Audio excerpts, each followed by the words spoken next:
Howdy, folks. Your host, Double J, back here for another Fridaze. Welcome back. We got a real barn burner here on deck tonight, of course, as always. And got returning guest here. And before I introduce myself, my co-host, Nick, once again, that's JJ Vance, host of Operation GCD, and perhaps more notably, not the vice president. Nick, welcome to Fridaze. How you doing, sir? All right. I think I'm doing okay. My voice is a little bit better than it was earlier, so that's a plus. We're both falling apart today, huh? Yo, I woke up and just coughed up something, and I was going to say to myself, what the fuck was that? And nothing was coming out of my mouth. I was like, yo, what the fuck's wrong with my throat? I'm like talking to myself in the bathroom so I can hear how fucked up it is. What just happened? Yeah. I'm blaming my own allergies. Thinking about the allergies. Yeah. I was actually wondering about that because I know it was fucking up headless yesterday when I was on the show. Yep. Coming in hot with some allergens. We had a real barn burner earlier today before we get started. What else is going on in the Occult Rejects besides the barn burner we had today with if people didn't catch it, definitely go catch that show that we just did earlier. That was fucking it was like 3 hours, I think, like on the dot almost. Yeah, it was a lot of information. You don't even feel like it, right? Because I was like, holy shit, they were at 3 hours. When it went to 2 hours, I was like, holy shit, it's been that long. And then I was like, all right, maybe it's like 2:25, 2:30 now as we're wrapping it up. And I saw like 3 hours. I was like, holy fuck. Yeah, dude. Did not feel like that long at all. Great convo. Yeah, but besides that, I mean, what did I have? Did anything drop this week? We had the time slips actually dropped today. If people haven't checked it out on audio for the Occult Rejects and video on my end as well. And you were in that with Rye, correct? Yes, sir. It's a excellent conversation with former guest here at Fridaze and Occult Rejects, Rye from Codega's Codex of Curiosities. That's a lot of words, but it's a great show. Yes. But yeah, we had that. And then we got this weekend we have the High Strangeness at Dudleytown with the Cult of Conspiracy. We both did too. If you remember that one. That was a really I'm not gonna lie to you. Like I say these are real barn burners, but that was a real outstanding show with those gents there at Cult of Conspiracy. I wasn't familiar with their work, but I like their style. No, they when they cover topics, they do it pretty thorough. So that's why I even asked them on, because I knew it was going to be solid work if they came on. So good call, because I listened to one of their shows in preparation just to see what they're like, get a little flavor of their show. I mean, I enjoyed it, but I'm saying like they came in hot with some good stuff there. Yeah, me and Teresa have covered a few topics on their show before as well, and it's always gone well. Like even if I'm bringing up something that they don't even know, somehow they even have stuff to add to it. It just always works out fun. Julia does a lot of work over there on Saturdays, I hear. Yep. She's got like a day on their rotation. I'm not exactly. I think they do like a show or two every day. I think she has like one of those spots or something like that. Yeah, I think she said Saturdays. Julia from Cosmic Peach, who was also with us this afternoon for the Austin Wade Picard Occult Reject show. Yes. But anything else? I think. Let me see what I have coming up next week. If anything that we did. Oh, Scientology and Battlefield Earth with Rick Andy drops next week. Coming in hot. That's a great one. I really enjoyed that one too. Oh, that was good too. Yeah. That, and then we have Venus symbolism with symbolic studies. You weren't there for that. That was like the occult stuff. I listened to that one. That was a good one. I enjoyed that one. Yeah. But we got that coming up. Was that with the one with Rob? No, that's not Rob. You said symbolic studies. Oh, I actually. Yeah. I keep on missing his shows. He was on there recently on one of the Occult Reject shows. We always joke. We were joking because we're always kind of seeing each other in passing and whatnot. Yeah. He shows up in a lot of the lives. We're actually scheduling a Nazi symbolism with him soon. So. Oh well, count me in for that one, sir. All right, yeah, sure. Nazis. Now you're talking my language. Yo, when he suggested it, and then I was like, yo, say no more. And sadly, you won't be able to make it for this one coming up on Operation GCD Live, the Occult Rejects end of month review on Operation GCD Live. We're doing an occult and esoteric review of So I Married an Axe Murder on the 25th. But you'll be there this coming Wednesday, right? I may not even be home next week because, the 20th through the 24th for sure. I'm going to be at the summit, but then I may actually have to film something a day or two more after that. But yeah, that's something I could advertise too. That I'll be going to the Mount Pilot Summit next week to film the UFO alien fucking thing going on over there. That was my next question for you. Technically, it could be possible this time next week. I could have met Randall Carlson at this point. What's that called? This I don't even know the name of it.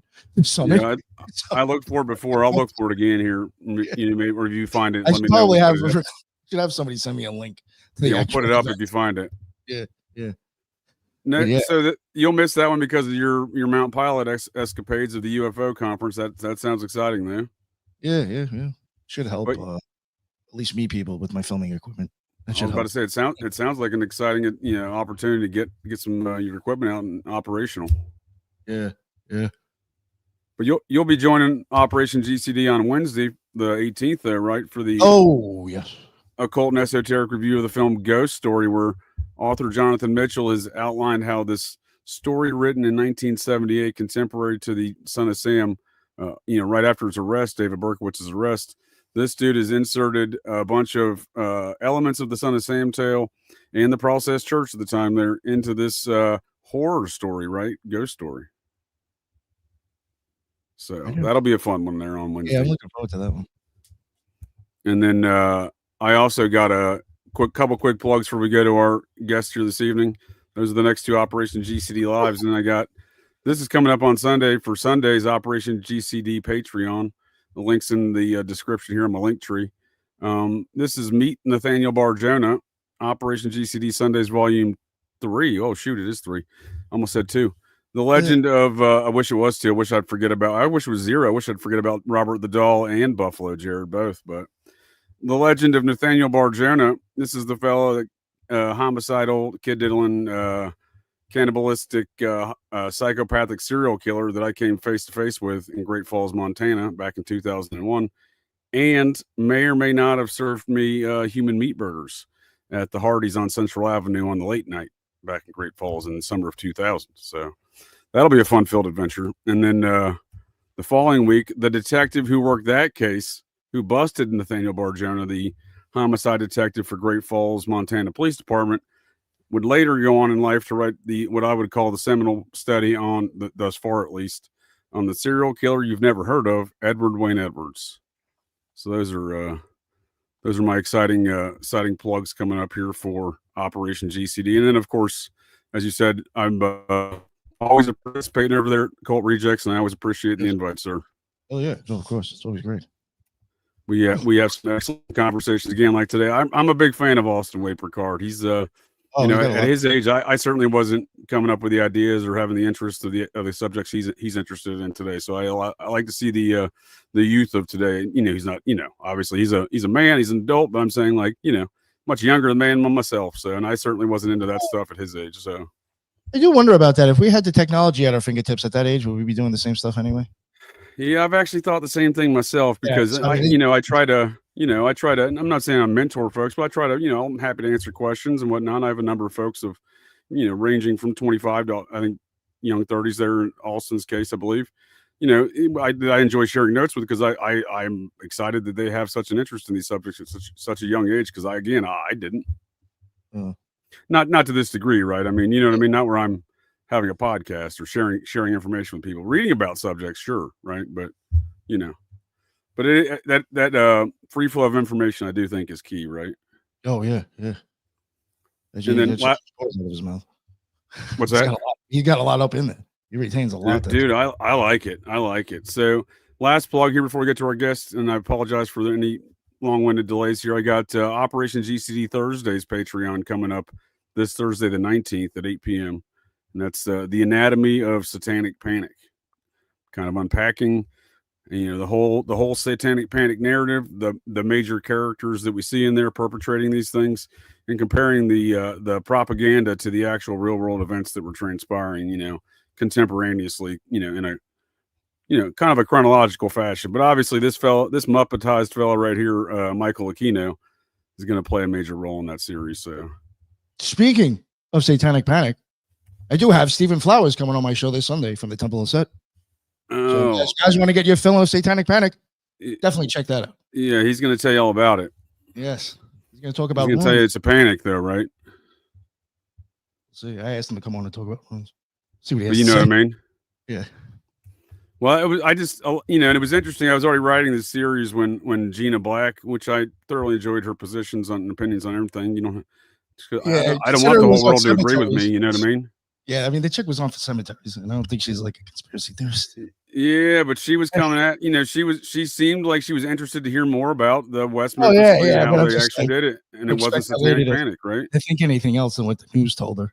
I just wouldn't have expected that. You know what I'm saying? Oh, for sure. But, I just think that's part of, that conversation, in my opinion, kind of encapsulate where my motivations in that series is, there's very reasonable, intelligent folks in this day and age that think it was a satanic panic. And you don't have to be a member of the Temple of Set to have that opinion. Yeah. It's because they've subscribed, and I don't fault folks for falling for the magic show, but it is a magic show. And speaking of magic shows, there's an expert tonight here on magic shows of a Hollywood Bob cocaine variety. How you doing, sir? Good. How's it going? Excellent. Phil Zozzaro, welcome back for some Fridays here. Now, you were with us a few weeks back, and I couldn't have enjoyed it more. Appreciate your time. Yeah, it was a lot of fun. Thank you for having me.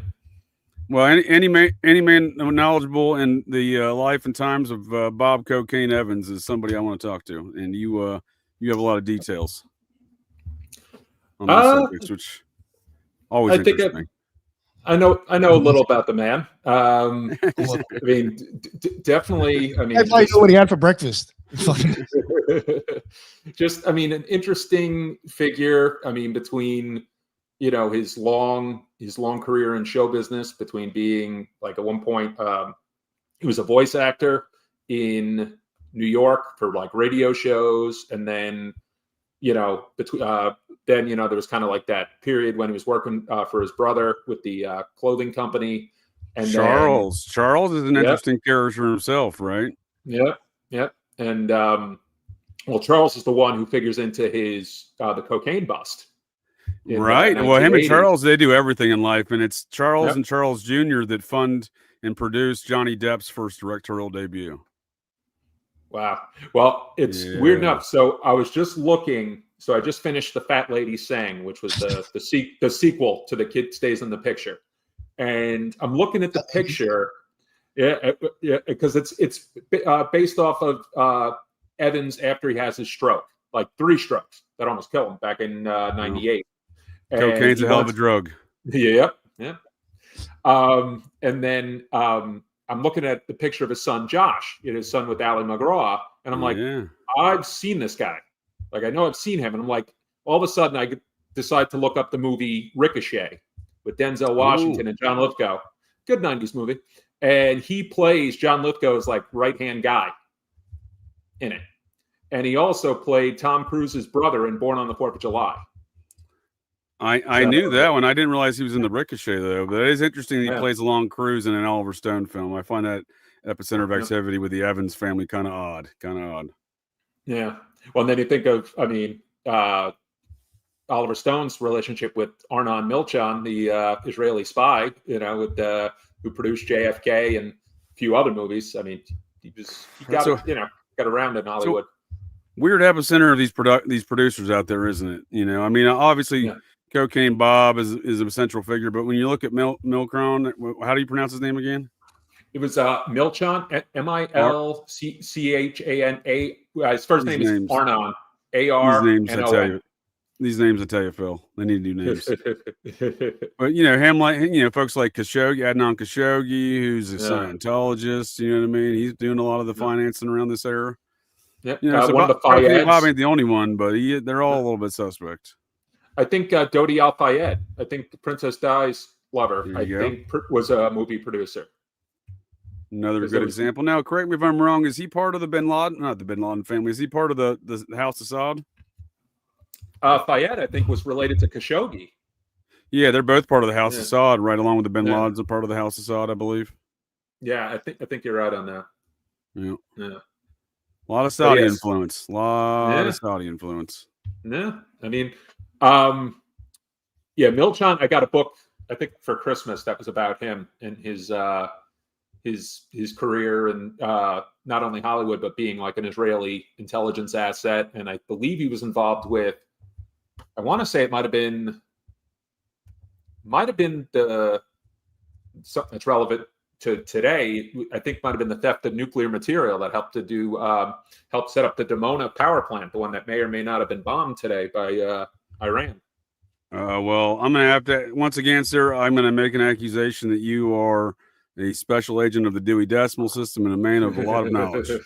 Not only is it books, you have obviously knowledge of current events, and I definitely respect that. I have no idea what you're talking about, though. You're going to help me out here. What, with today's events, or yeah, I missed all of that. Yeah, I'm going to need some. This sounds interesting, though. Well, just with Israel bombing Iran, I think late last night into today, and then Iran responding. I believe Israel supposedly killed like a few of the high up Iranian military, and it might have even killed the negotiator, for the, like for, I guess, whatever accord they were going to try to come to maybe. The whole thing that Israel's been maintaining is that Iran is building nuclear weapons or is trying to start a program, the same program that supposedly they've been trying to work on for 30 years. Because I literally found an article that someone had referenced on Twitter today, but I fact checked it, from Chris Hedges back in 1995, saying Iran is close to a nuclear weapon, and they've been, that's what I was going to say. Isn't this just a narrative they keep rehashing? I feel like we're just doing the sequel to this. Yeah, pretty much. I mean, and at one point, I mean, I think back in, what was it? I think when it was Obama's administration, you had the Stuxnet, that whole virus thing that was I think, unleashed by Israel to kind of incapacitate Iran's, networks and whatnot. And then Mossad had killed a bunch of their scientists, which apparently, again, Mossad was in Iran again.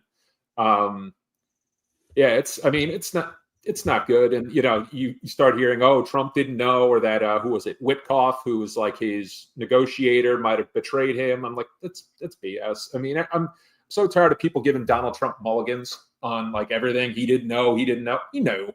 I said, Donald Trump's biggest supporter was Sheldon and Miriam Adelson. He's gotten bailed out by the Israelis time and time again. And the Adelsons. What's his golf handicap? Maybe he needs those mulligans. I don't know. I don't know his golf game. I know he probably pads the numbers. I mean, I heard he's a good golfer, but who knows? It could be like Mr. Burns on The Simpsons, constantly cheating. I'm impressed by his ability to consume the volume of fast food he does and achieve the physical performance of walking around a golf course and still swinging that club. Yeah. There is a monumental effort. Yeah. It sounds like this is not good. These are not good things that are occurring here, Phil. No, it seems like it's going to be, just kind of like a free for all soon, depending on who's going to back Iran. They said Iran has, hit areas of Tel Aviv that they hit. I think they might have hit Israeli. I don't think the Mossad, but I think they might have hit the IDF headquarters. I mean, Netanyahu left. He literally didn't even stay around. He left, hopped a plane to Greece, and now giving press conferences saying that the Iranian people will be freed from their government because they want to. Right. He's just stoking shit, huh? This Netanyahu fellow, is that the guy from Pennsylvania? Netanyahu is. I've heard he's from Poland initially. Didn't he go to high school in Philadelphia? Wouldn't surprise me. Am I getting that wrong? Mm-hmm. Here's the deal. I might be making that up, Phil. I might be making that up. Nick's looking at me like, don't ask me, dude. You might be making that up. I agree. I might be making that up. But so where did he flee off to? The chat, sorry. He took a plane to Greece, according to what I saw that was shown on social media. They had tracked this plane. He bolted. He's barely hanging on by a thread for power. Like I think the government they voted not to vote them out. I think there was like a referendum or something, some vote in Israel. But he's been battling corruption charges for a little more, like over 5 years. I think going back to at least 2019. Like the last time he ceded power was, I think, like 2019. And it relates to taking bribes from the Adelsons, amongst others. Ornan Milchan is mentioned in if you ever see, I mean, I dropped it. I don't think it gets that far on Twitter because of the algorithms, but I've dropped the copy of the BB files almost every day. But I don't think I've seen that. I do often, comment, and we see each other on Twixter, so maybe the algorithms are shutting that one down. Oh, I sent it to people DM after a while, and even that wasn't working. I had to email it to some people. Well, I assume it's because this man's deep embedded into something here in America. Between 1956 and 58, and again between 63 and 67. His family lived in the United States in a suburb of Philadelphia, where he attended high school and college. Yeah, and Pennsylvania is where that nuclear material was stolen. That there was No some shit. inspiring, yeah. And like I said, there's the Milchon connection. They are connected. What nuclear material are we talking here? What is this? I think the acronym was NUMEC, NUMEC. I think it was like the late 60s, early 70s. Milchon, I know, was involved, if not with the theft, but the proliferation of it. And I think like one of the Israelis' like key intelligence assets was involved in it. It's been talked about a few times here and there. Like, and then you had the fact that when what Damona was capable of, there was a guy named Mordecai Vanunu, who was, I believe, like a scientist, exposed it, and they basically kidnapped him. They did like a rendition and had him kidnapped. I think he was in London, and basically kind of like put him, I mean, they didn't kill him, but they might as well have. I mean, I think they put him in some sort of solitary containment, almost kind of like the CIA did with the guy named Yuri Nosenko back in the 60s, kind of just kept him away from everybody, but surveillance, you know, because he held that inconvenient knowledge. But I think it want to be in 20 years. All of this sounds like business as usual, Bill. It sounds like Iran-Contra and never stopped. And in fact, we're back to, what is this, 1980 or 2025? What year is this? 2025, but you wouldn't know it sometimes. I mean, I feel like it's the same cast of characters. It's the, the secret team that Fletcher Prouty wrote about, sort of types, and the ones that Daniel Sheehan mentioned with the Christic Institute. Like, it's all these guys. There's always these reappearing people. That's how someone like a guy like a Howard Hunt keeps appearing. You know, even though he retired from the CIA 2-3 times. You know, whatever it was, between writing books and then later on leading the Plumbers.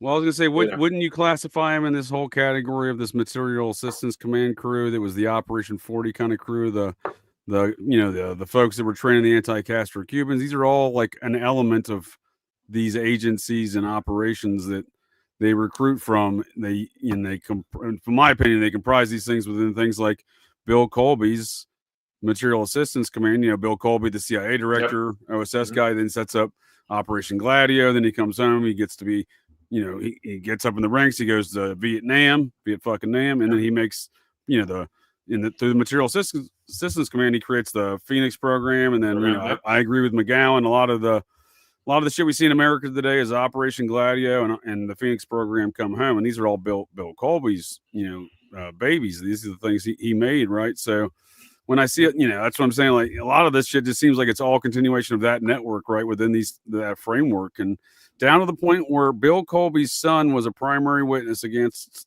Orenthal James Simpson and the murders of Nicole Brown Simpson and Ron Goldman. Why the fuck is Carl Colby one of the primary witnesses in this murder trial, right? You know what I mean? Yeah, that's crazy. I wasn't a fan of that documentary that he did about his dad, The Man Nobody Knew. Yeah, I thought that was dumb. I thought it was real dumb. Yeah, I mean, I remember reading about Colby's death years ago. I was only in high school at the time, but I was like, I just remember the name, and I was like, former CIA director, you can't find him. And then eventually when you find his body, it's a place you already like dredged in the water.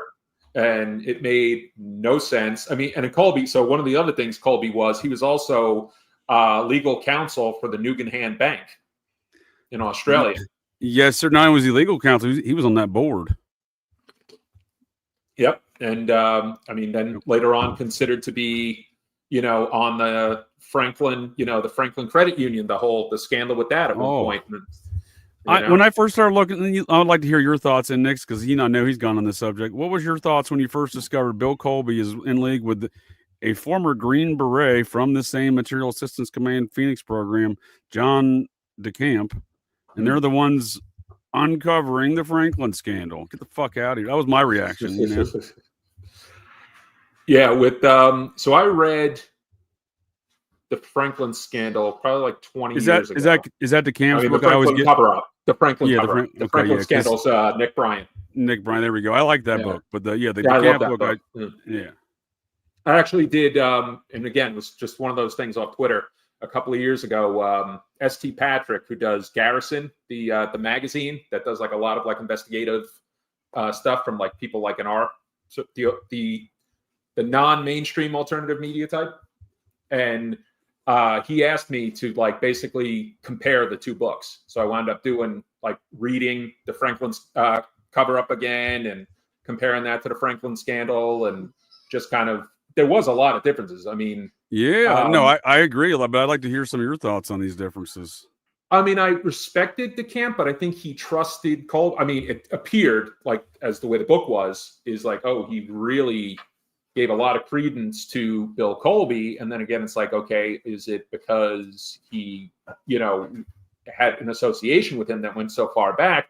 I mean, the copy of the book I read, which was after like Oklahoma City and all these other things, gets in how DeCamp, I think, represented the Montana Freemen at one point, one of those militia groups. And, he said that he's got some suspect activities, Phil. He's got some real suspect activities. Yeah, at one point he says Colby had told him something not to go meet with one of the journalists who was looking into the Clinton scandals. This guy named Ambrose Evans Pritchard, who actually wrote one of the Clinton books I read. And please repeat that name, Ambrose Evans Pritchard. Pritchard, yep, you got it. And he wrote, it was called like The Secret Life of Bill Clinton. It was, they called it like instead of like Whitewater, it was like the Blackwater scandal. So they mentioned Oklahoma City. Go ahead. Oh, was this funded by the Mellons? I don't know what Pritchard was. I think they tried to associate him with it, but he mentioned Oklahoma City. He talks about Kevin Ives and Don Henry, the boys on the tracks. He talks about Terry Reed, who was the guy training the Contras out of Mina. And it was a good book. I mean, but I think he even mentioned Colby too. But this guy's Colby a legit economist, journalist, right? On an economy pieces, huh? What's this guy do? Yeah. I think he, guy? Let me bring it up. He's over in Brussels in 1991. Huh? We were talking about Brussels in the early 90s today, weren't we, Nick? Yes. With the Dutroux stuff and the Solar Temple stuff, right? Well, yes. If I'm not mistaken, Brussels is where the Mossad took out Gerald Bull, the guy who was, I think he was he was a weapons guy, and he was going to build Iraq's doomsday gun. Yep, that's him. Yeah, he joined the Telegraph in 91, serving as Washington correspondent and later European correspondent in Brussels. I'd like to see what date he got there. Yeah, he was kind of one of those journalists who was the bane of like the Clinton White House back in the 90s, when spin really kind of got, you know, its modern kind of existence was the press secretaries during Clinton's time. But yep, they had it, The Secret Life of Bill Clinton. So Colby said, do not trust him, Pritchard, and that Clinton, he's useful to us. That's how he said it to DeCamp, which I was kind of surprised about. You know, like, why would you trust, you know, someone like him? Yeah, it was Regnery, and I know a lot of people say Regnery, you know, it's right wing. I mean, that's where I read Partners in Power by Roger Morris, and that book was brilliant in terms of. So you highly recommend this one, huh, Phil? This is The Secret Life of Bill Clinton. I have not read this book, so I'm gonna have to check it out. I think it's a good book. I think it's a good jumping off point. But you know what? To me, I've read books that have been positive about Bill Clinton, and I've read ones that say, hey, there's a lot of dirt there. And, you know, sometimes you have to, you know, and again, you talk about something like the Mina drug running. There was a great site. I don't know if it's around as much anymore, Progressive Review. And they had a whole thing about the Clinton scandals. And the guy who writes it is more like a progressive Democrat. And he always viewed Bill Clinton as like a centrist. Like he was more like, you know, would go whatever way, whatever was favorable to him, you know, to his career. And I think Mina, in the end, the fact that they were running this operation out of his state was kind of like, that's the cross he had to bear if he wanted to go further in office. I mean, at that point, he could have just remained there was no limit to how many times he could have been governor of Arkansas. I think by the time by the time he ran for president, he was already a governor. He ran in 78. 3, right? Well, he won, lost in 80 to a guy named Frank White, which I always kind of find funny because I think that was one of Biggie Smalls' aliases was Frank White, and Walken's character in King of New York. And then he won in 82, and then I think afterwards it was like 86 and 90. So like he was like a 4-time governor, but like 3 times in a row the last time around. Right. And just like George W. Bush said, I'll finish my term. He didn't finish his term. He ran for president in 92. He wanted to run in 88, but they told him no. And Dukakis ran because I think in the end, the powers that be were kind of like, yeah, no, it's H.W. Bush's turn. And, he got Dukakis wasn't winning shit, right? Yeah. I mean, well, he was the guy to fail, right? You know what I mean? So I got to ask you about the Oklahoma City theory out of this book. But before that, you mentioned Mina and Clinton. So, Barry Seal's infamously this guy who's flying in the Medellin, the coke for the Mina, Arkansas stuff as part of those operations, right? He's not the only one, but he's the one that's known about most, right? Yeah. So again, this is the Medellin coke. This is the early 80s. This is the same time old Cocaine Bob is doing business with the Medellin cartel's #1 dude in America's wife out there in Los Angeles. His co-conspirator in the murder of Roy Radin, Karen Greenberger, who seems to have her own Iran-Contra cover name of Laney Jacobs. So these are all the same things, and it is the connecting principles of this cocaine. But Barry Seal there is interesting because with the greater sense of the cocaine funding this Iran-Contra stuff, like here's the deal with Barry Seal here. Besides being in the civil air, here's my positions and issues I'd like to bring up to your attention and see what your thoughts are. Barry Seal is in the same Civil Air Patrol with Lee Harvey Oswald, and David Ferry's their leader. This is 1954 New Orleans. He later goes on to do all these other things with the drug running, everything else like that. He's doing a lot of these things through the 20th Special Forces Group. We see that same National Guard Special Forces Group pop up in around Waco, Oklahoma City, all the Operation PACON stuff. So that's interesting, right? But relative to all the drug running stuff, I started looking at, some of the genealogy of some of these folks. How do they get in these circumstances? I would argue both Lee Harvey Oswald and Barry Seal knew each other in that Civil Air Patrol as teenagers because they were born into a system. So looking at both their heritage, both of their forefathers were officers in the Revolution, which seemingly would qualify those men for membership in the secret society that started America, the Society of Cincinnati. But Lee Harvey Oswald and Barry Seal, that is. So Barry Seal's third great grandfather was second great grandfather was a captain in the North Carolina chapter of the Society of Cincinnati, in the officers of the Wars of 1776. And he's third cousins with Jimmy Carter. So when all this height of Iran-Contra stuff goes down through that same man, right? So, who's telling who what to do, right? If he's the hereditary member in the secret group and Carter's simply a member as a result of being the president, right? Despite them being third cousins through this original member, Seal, Captain Joseph Seal, I believe was his name, or William Seal. Who's really calling the shots in Iran-Contra? Is it the president or is it his cousin who might have some rank on him in the secret society? Yeah, I mean that's crazy. First time I've heard of that, and it's probably something we won't hear about in Ken Burns's next that's hilarious miniseries. That's hilarious because Headless sent me a message earlier. He said we got to start stalking Ken Burns to force him to do a miniseries on the Society of Cincinnati. Yeah, I mean, I've seen some of the Civil War. I haven't seen really much of anything else of Ken Burns, but I feel like he's that, one of those guys, one of those peddlers of the narrative, kind of like he's the go-to. He's the go-to guy for your hardcore kind of deep dive into historical subjects like the Civil War, and I think he's done baseball and some other shit like that. Well, like we were talking about, I mean, maybe even Howard Blum and the true crime and history stuff with his books, or Lawrence Wright, who I've mentioned before, in his books. I said, I think every now and then he's sus, isn't he? Lawrence Wright? Oh, definitely. They Prime Day just released a book, I think within the past 6 months, The Manchurian Journalist. That's supposed to be about Wright's work. And, I mean, he's a guy, I've read a handful of his books. Remembering Satan, which was about satanic panic, and it was in the Northwest, and it was these two girls who one accuses her dad, who's a cop. Actually, no, they might have been sisters. Yeah, sisters accusing their dad, and then dad's like under hypnosis, like, yeah, no, I could have done it. And it's like, okay, you think you could have? I mean, yeah, it winds up like going after. And again, it could have happened, or it could have been one of those cases to kind of try to poison the well for all these other ones where, I mean, I believe I went from being, it didn't happen after seeing the movie years ago, Indictment, the McMartin trial about, that whole thing, to reading Oliver Stone and James Woods. James Woods, yeah. And then the right-wing hero.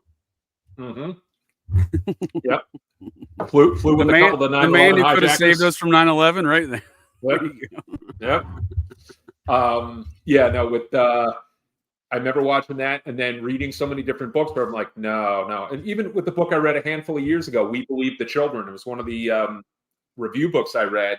And I was like, yeah, the guy just says, nope, all these kids, they were manipulated by psychiatrists, didn't happen. And it's like, all it would take just is one to poison the well, just to say, you could say 9 out of 10 didn't happen, but that 10th one did. I said, there's enough in these stories, especially with McMartin, even if it wasn't like Virginia McMartin or Peggy Bucky, Ray Bucky's behavior is very out of this world. Out of this world creepy. And then you have the fact that they did find tunnels underneath when they excavated it, and that was something that, what's his name, I think would pop up in Gunderson. Ted Gunderson would pop up in investigating that. I got a lot of words about what he did in life too, but for the McMartin stuff, it was the objective evidence of sexually transmitted diseases that sold it for me. Yeah. How can kids make that up? That many. Yeah. In an area that was pretty affluent, like Manhattan Beach was money, that's, you think these kids, they're going to have poor hygiene, you can't do that. Like STDs don't just pop up out of nowhere. For sure. And before we circle back to the Oklahoma City stuff and Timothy McVeigh, because I'm deeply interested in PACON stuff these days and how all this stuff connects to Idaho and the white nationalists up there. But I skipped over Nick. I want to get your thoughts on, when did you discover the Franklin scandal, and what were your thoughts on the authors who have conveyed these stories to us? That one dude who was like kind of like the kid with Bonacci. Yeah, that's if I'm even saying his name right. Who was that one Correct, guy? Sir. Paul Bonacci. Yes, sir. Yeah, who was the guy who that might have been the who was the author you mentioned earlier? John DeCamp or Nick Bryant? Not Nick Bryant. Yeah, John DeCamp. Was that him that was like making videos about it and everything, and like kind of making it a spectacle and showing himself go to court and like trying to get like answers? That's him. Yep. He was in that Conspiracy of Silence documentary, right? I think that was just an early version. That was an early version of a fucking piece of shit Alex Jones. There you go. That's all. And from a guy, I just want to point this out because again, I think so much stuff gets overlooked when we consider things such as that. And John DeCamp knew this man right here. I mean, the non-Muppetized version, but they knew each other. You know what I mean? Michael Aquino. So we're talking about these magic show and psyops and stuff. I mean, this is kind of the dude at the epicenter of literal ceremonial magic stuff and the Satanism Thelema business and the army psyop stuff. So, talk about mind war, mind fuck, whatever you want to look at there. I mean, that's what we're looking at, I think. They're actually two different beliefs. The Temple of Set and OTO, two different beliefs. It's not even the same. It's an offshoot. I'm saying they had. I wouldn't even say that. Really? I'm sorry. I'm just being totally honest with you. I do not think they did. I don't agree with Aleister Crowley shits. I don't know how it's an offshoot. None of them do, right? That's why they start their own thing, right? So, but I'm saying they incorporate practices that they learned through the. And those Thelemic practices started before Aleister Crowley. It's within almost every order that fucks with magic. You're gonna have the same basic practices. I understand. I just think there's an ode to it within these organizations, especially when you see them celebrate Crowley Moss. Is it Crowley Moss? Is that his birthday, October 12th? Oh, I don't know who you're saying celebrates that. The OTO does. That's what I'm saying. These Thelemic organizations seem to venerate that as like almost a saint's day. You know what I mean? Why does the other order do that? What's that? Why are you saying the other one does too? I'm not sure what his birthday had to do with it. That's what I'm asking. No, I'm saying these Thelemic organizations, even if these practices go from before Crowley, which I totally understand, is what I'm saying is they still pay homage to Crowley despite the, he's not the inventor of these practices, is what I'm saying. I realize that. I'm saying they pay homage to him as if he's a saint within the system. No, I don't know all of them think that, actually. Well, I mean, I don't know if that's an accurate depiction. That's certainly the way, my perspective and understanding of what I've seen and read.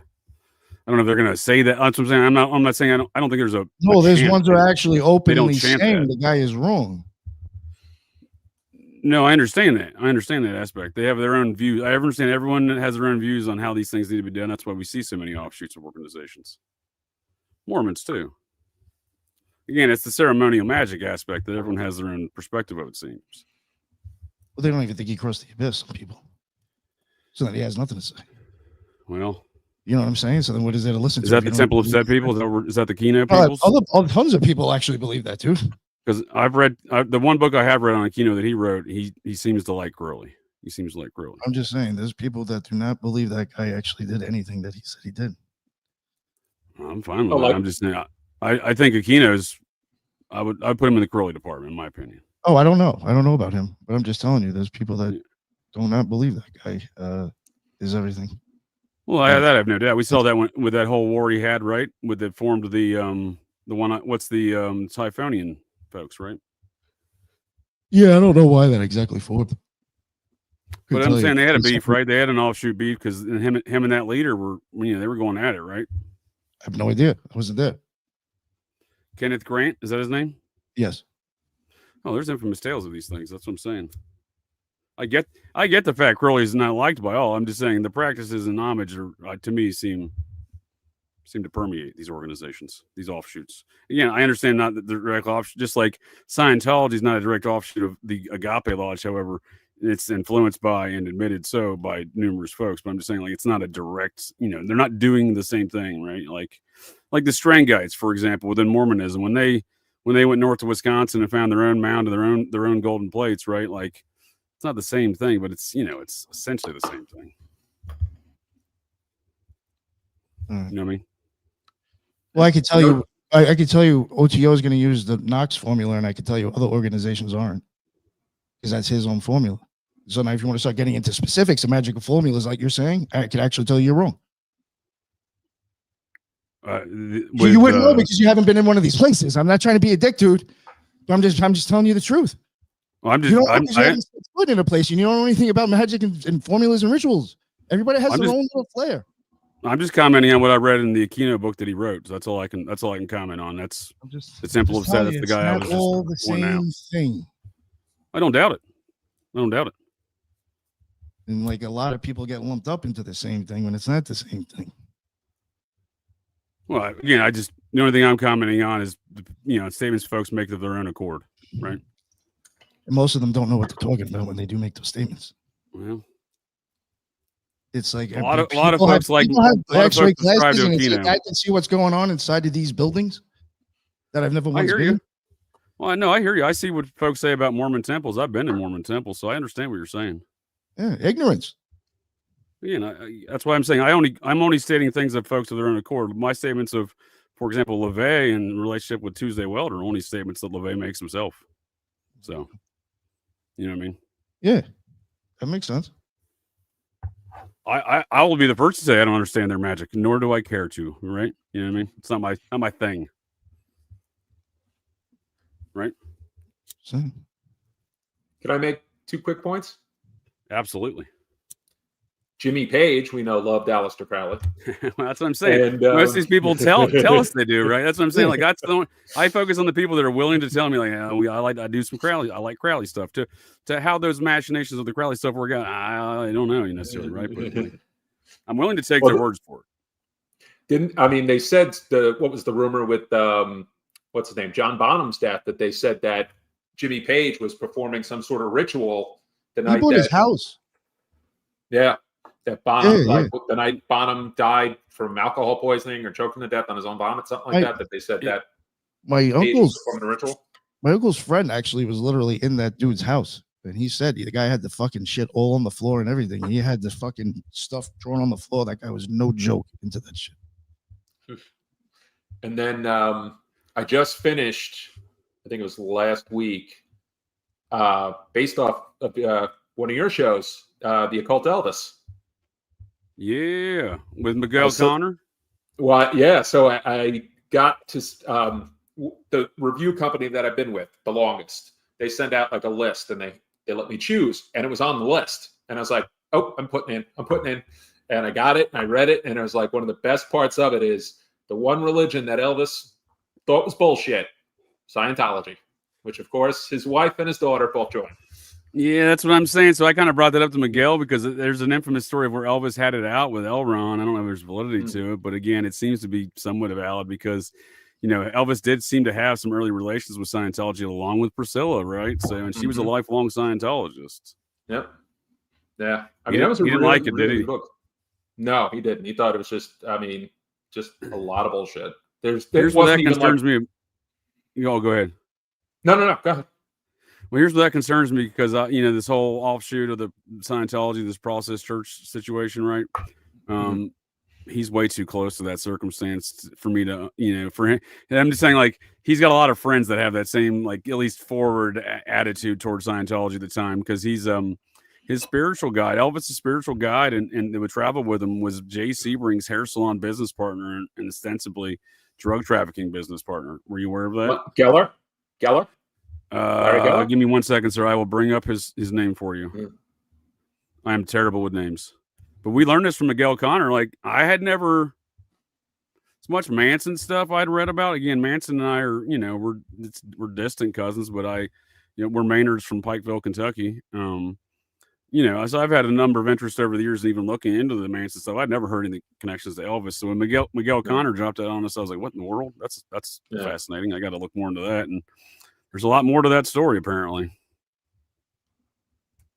And here we go. Whoa, what's it? All right, here we go. Elvis or Charles Manson, Elvis's hairstylist in the Memphis Connection. All right. So, that's not it. It goes on to say that his let's see here. I definitely don't remember the guy's name. Yeah, Larry Geller. Good. Well done, sir. Well done. Thank you. Yeah, so it says, but it was Presley's longtime friendship with Larry Geller that provided perhaps the most interesting and largely overlooked connection between Memphis and the Southern California world that was the settling for the infamous 1969 mass murders of Manson's family of followers. So Geller was a Hollywood hairstylist who worked with A-list celebrities, Frank Sinatra, Paul Newman, Marlon Brando, Peter Sellers, and many others. Now, on that list, I would say all of those folks have been associated with the Manson family. Sinatra, Newman, Marlon Brando, and Peter Sellers, right? Peter Sellers, I don't know if you're familiar with that narrative, right? That the whole, you know, I don't know. He was on some of those videos that he didn't want out, right? They were filmed with Tate Polanski, him allegedly. Well, one of the stories I read about him, because I haven't seen much with him. I saw Dr. Strangelove, which is brilliant. Pink Panther. I've never seen the Pink Panther movies. Oh, they're massively terrible, but I mean, I've seen it. And I saw Being There, the one that was written by Polanski's buddy, Jerzy Kosinski, because I know Dana's spoken about him before. Oh, yes. That's an interesting topic, is it not? Oh, God, yeah. And then the fact that Sellers in the 60s had, I think they said 6 heart attacks off amyl nitrate. No shit. Well, there you go. Phil, those were the videos. You know, once again, you know exactly what I'm talking about, sir. Those are the videos that they didn't want out, right? Yep. Amyl nitrate's obviously it's prominent within the gay community, I believe. They call it poppers. Is it poppers? Yeah. They actually initially, when AIDS first came out, they thought it was something related to amyl nitrate poppers. Well, here's the deal. I'm not convinced that's not playing a role in destroying folks' immune system. I mean, you're huffing this weird chemical stuff. You mean to tell me that's not going to have long-term effects? I'm not saying it's the direct cause. I'm saying you mean to tell me it's not going to have long-term effects, right? Yeah, no, definitely would. I mean, but then again, well, it sounds like Peter Sellers did, right? You said how many strokes you have? 6 heart attacks. Or how many? 6 heart attacks. Holy shit, dude! In one instance. Reminds me of Chris Farley's character from the Bears there in Saturday Night Live. Yeah. He's always getting a heart attack, right? Yep. Yeah, it's I mean, that's insane. Or like I said, Bob Evans had the 3 strokes and was 98, and crazy enough, his right, I think a couple of rooms over, or right next to his room at Cedars-Sinai in California, was Frank Sinatra. Sinatra died right next to Robert Evans. He didn't even know until him and his son were watching the Seinfeld finale in his hospital room, and the news broke in to say Frank Sinatra died. And it was cocaine's a hell of a drug. Over. Yeah, cocaine's a hell of a drug. Rick James. So what do you know about this Geller fella? What's his deal? So like, because he first meets Elvis in '64, and then they become fast friends. He becomes a spiritual guide and mentor. They start traveling. He starts traveling with Elvis. So what's the deal here? He, they bond over like theological and, esoteric religion, religious discussions. But I knew at some point, I should say, based off Miguel's great research, that at some point the Memphis Mafia, the good buddies of Elvis and Priscilla and the Colonel did not like this guy. First of all, they also didn't like the fact that Elvis could get so, pensive on religion and all these topics. And at some point they kind of like, he's kind of influential, right? So you kind of like, there's going to be certain folks that want to dictate what he's saying to folks, right? So what you're saying makes a lot of sense, I think, in that regard. If I may interject there, sir. Yeah, no, absolutely. I think, and this is one of the things as I was kind of like with every book I do that I do a review on, I take notes. And all I could think of is like Elvis, all he wanted was like peace of mind. He wanted like that, mental, just kind of like break. And well, everybody wants a piece of him, whether it be the Colonel, who basically I heard was a degenerate gambler and died broke, to whatever time Priscilla wanted from him and his father. Colonel Tom Parker? Yep, Colonel Tom Parker. Was he a Nazi? I don't know what he was. I know he wasn't American. Right. No one does, right? That's not a bad thing. No one knows what he was. No, nobody knows. And they said Tom Hanks's accent in the movie was horrific. But he kept Elvis's career going. Elvis recorded a bunch of albums before he went in the army, and he kept his career going. I mean, this is the dude who was behind Elvis's entire musical career, at least, right? He was, a big part of it. And then towards the tail end, one of the big influences was a producer named Jerry Weintraub, who later on produced some of Sinatra's shows. And at one point, there's one of the stories, because I read Weintraub's autobiography, which is called You'll Know I'm Dead When I Stop Talking, something along those lines.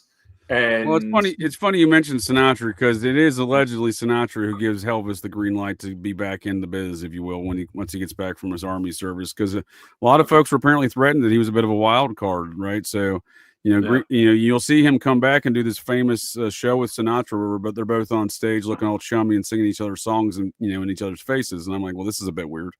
So, and I thought that was a bit odd until I found out later how Sinatra was deeply connected to this, the same circle of folks, cultists around the Manson family, right? And so is Elvis. So these relations don't no longer seem as so anomalous to me.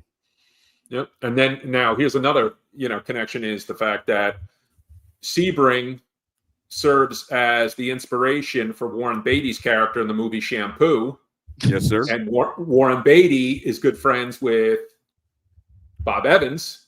Cocaine Bob made his career. You are correct. And also, I believe the guy who wrote the screenplay for Shampoo was Robert Towne, who wrote Chinatown. You sir, batting 3 for 3. Not only did he write Chinatown, he was Bob Evans, old Cocaine Bob's go-to script doctor too, right? Like he was his guy. He always wanted to work with him, right? He always wanted to work with Robert Towne. Mm-hmm. And Polanski. These were, these were his trusted circle, right? Jack Nicholson, Marlon Brando. These are his trusted circle of folks. There's he's got a stable of actors that he promoted, directors as well. Coppola. Mm-hmm. It's weird to me. So you see all these people like Beatty, like Towne, like Coppola, all these folks. Cocaine Bob's relations with I just drew a blank. Not Russ Corman. The other fellow that did the Roger Corman. There we go. I was mixing Russ Meyer and Roger Corman. Thank you, Roger Corman. Everyone gets their start with Roger Corman before they get their Cocaine Bob, chance, right? Yeah, Roger Corman was Little Shop of Horrors, and just a lot of those cheesy early '60s movies. Yeah, Russ Meyer was he was the one I think who did what was it? I'm trying to remember. Hold on one second. Beyond the Valley of the Dolls. He did the movies with like the big-breasted women. That was Seinfeld. That was the Seinfeld thing at one point too. Right. They both did, right? Because Corman did those nurses movies too, right? Yeah. Well, there was a thing at one point where certain directors getting their start had to do either like a slasher movie or did a cheesy like softcore porn movie. Like Ivan Reitman, who did Ghostbusters, did I think it's called Cannibal Girls or something like that. That's precisely what I'm talking about. See, I see this Yeah. epicenter of activity surrounding Cocaine Bob, surrounding his buddy Corman, who still, I believe, is alive and very powerful within the industry, or had been in recent years still. And they're the ones giving the start to all these folks, right? And the financing for, I think, a lot of Corman's movies, much like Cocaine Bob's, are coming from folks like the Colombo crime family. Wouldn't surprise me in the least. Not at all. And speaking of the Colombos, it just came up. There is bidding war going on for the Texas Chainsaw Massacre franchise. That's precisely one of the ones I'm talking about right there. As you can see, that's one of the ones that's well documented they financed, right?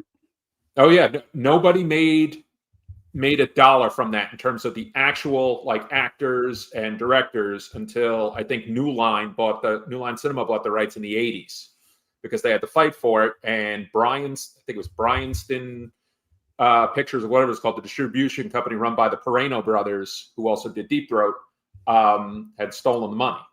And yeah, it took Tobey Hooper and all those guys well over a decade to finally collect money. And I don't even think the actors got much out of anything. Kind of like the actors from Deep Throat. Happens a lot. Gilligan never made a dime from Gilligan's Island. Did you know that? Yo, that sounds about right, because that was Sherwood Schwartz, who did the Brady Bunch. The Brady kids never got a dime. Yep. Like in residuals. Dude, that producer was he's one fat cat, right? None of them actors ever got any royalties. Yo, what are those people just imagine how many times those shows were played. Gilligan's Island and Brady Bunch my entire childhood. It was nonstop. It's insane. And by then it was already like a classic then, kind of. Oh, you know it's 20 years old by then, right? 20 years old by that point. Yeah. That shit our parents were was watching that shit young. But that's why you got to like look into some of these things. Like I remember reading this was so weird. I remember reading one of my favorite bands was like an obscure band from Memphis, Big Star, and they did the song In the Street that became the theme song to That 70s Show. Now get back to the Scientology aspect of things, and I'll give you another connection in a second. But the song got covered. I don't know who did it the first season, but later on it was Cheap Trick covered it.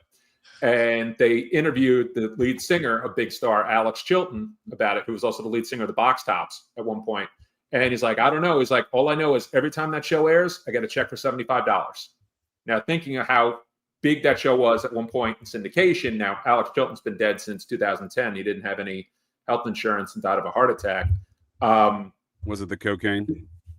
Oh, he did substances. I mean, it was the cocaine, wasn't it? That's the hell of a drug. And stuff like that. Yeah, you need a sample of that. You need a sample of that. And he actually, there's a great book called I think it was called Everybody Loves You When You're Dead. And it's by this guy, Neil Strauss. And it was like these assorted tales in like music and everything like that. And one talks about Alex Chilton going up and basically bringing groceries to Dennis Wilson's house. And it was when the Mansons were there. Oh, I'm glad you brought up the Wilsons. I was saving them for last, but Brian Wilson died this week, obviously, so I wanted to get into a little bit of that. Yeah, a couple days ago, right? 2 days ago. 2 days, maybe yesterday. Yeah, something like that. Yeah. Well, he died in what was it? Sly Stone from Sly and the Family Stone. Oh yeah, who was this? Yeah. Sylvester Stallone died? No. Sly Stone, the everyday people dance to the music. You know, totally unrelated from Sylvester Stallone is what you're saying. Totally, not a Stallone, not a Stallone. He started out as a DJ at first, didn't that guy? I think so. I mean, guy had a good head of hair too. They said he had just finished, finished doing like the screenplay of his life, and passed away from. I don't think it was cancer. I think it was another like long disease. I don't know if I showed you this last time you were here, Phil, but whose son do you think that is in the right? Well, that's Sage Stallone, but then again, allegedly. Looks a lot like John Travolta. So with the Scientology stuff, John Travolta's gay. Well, I think that's what, with this whole group of these cultists. I just don't think there's sexuality is a thing with them, right? Like it's more of a fluid thing. I think. Yeah, he might just be anything that moves. Yeah, who's sick and wanting to wear is just that's an afterthought. Whatever can make this bust a nut works. Yeah, well, dude, they don't care. They don't care. I think the woman who it was a woman who got him into Scientology when he did the Boy in the Plastic Bubble. I think it was his co-star in that. And she was in Devil's Reign with old Anton LaVey as a technical advisor, starring none other than Bill Shatner. Bill Shatner.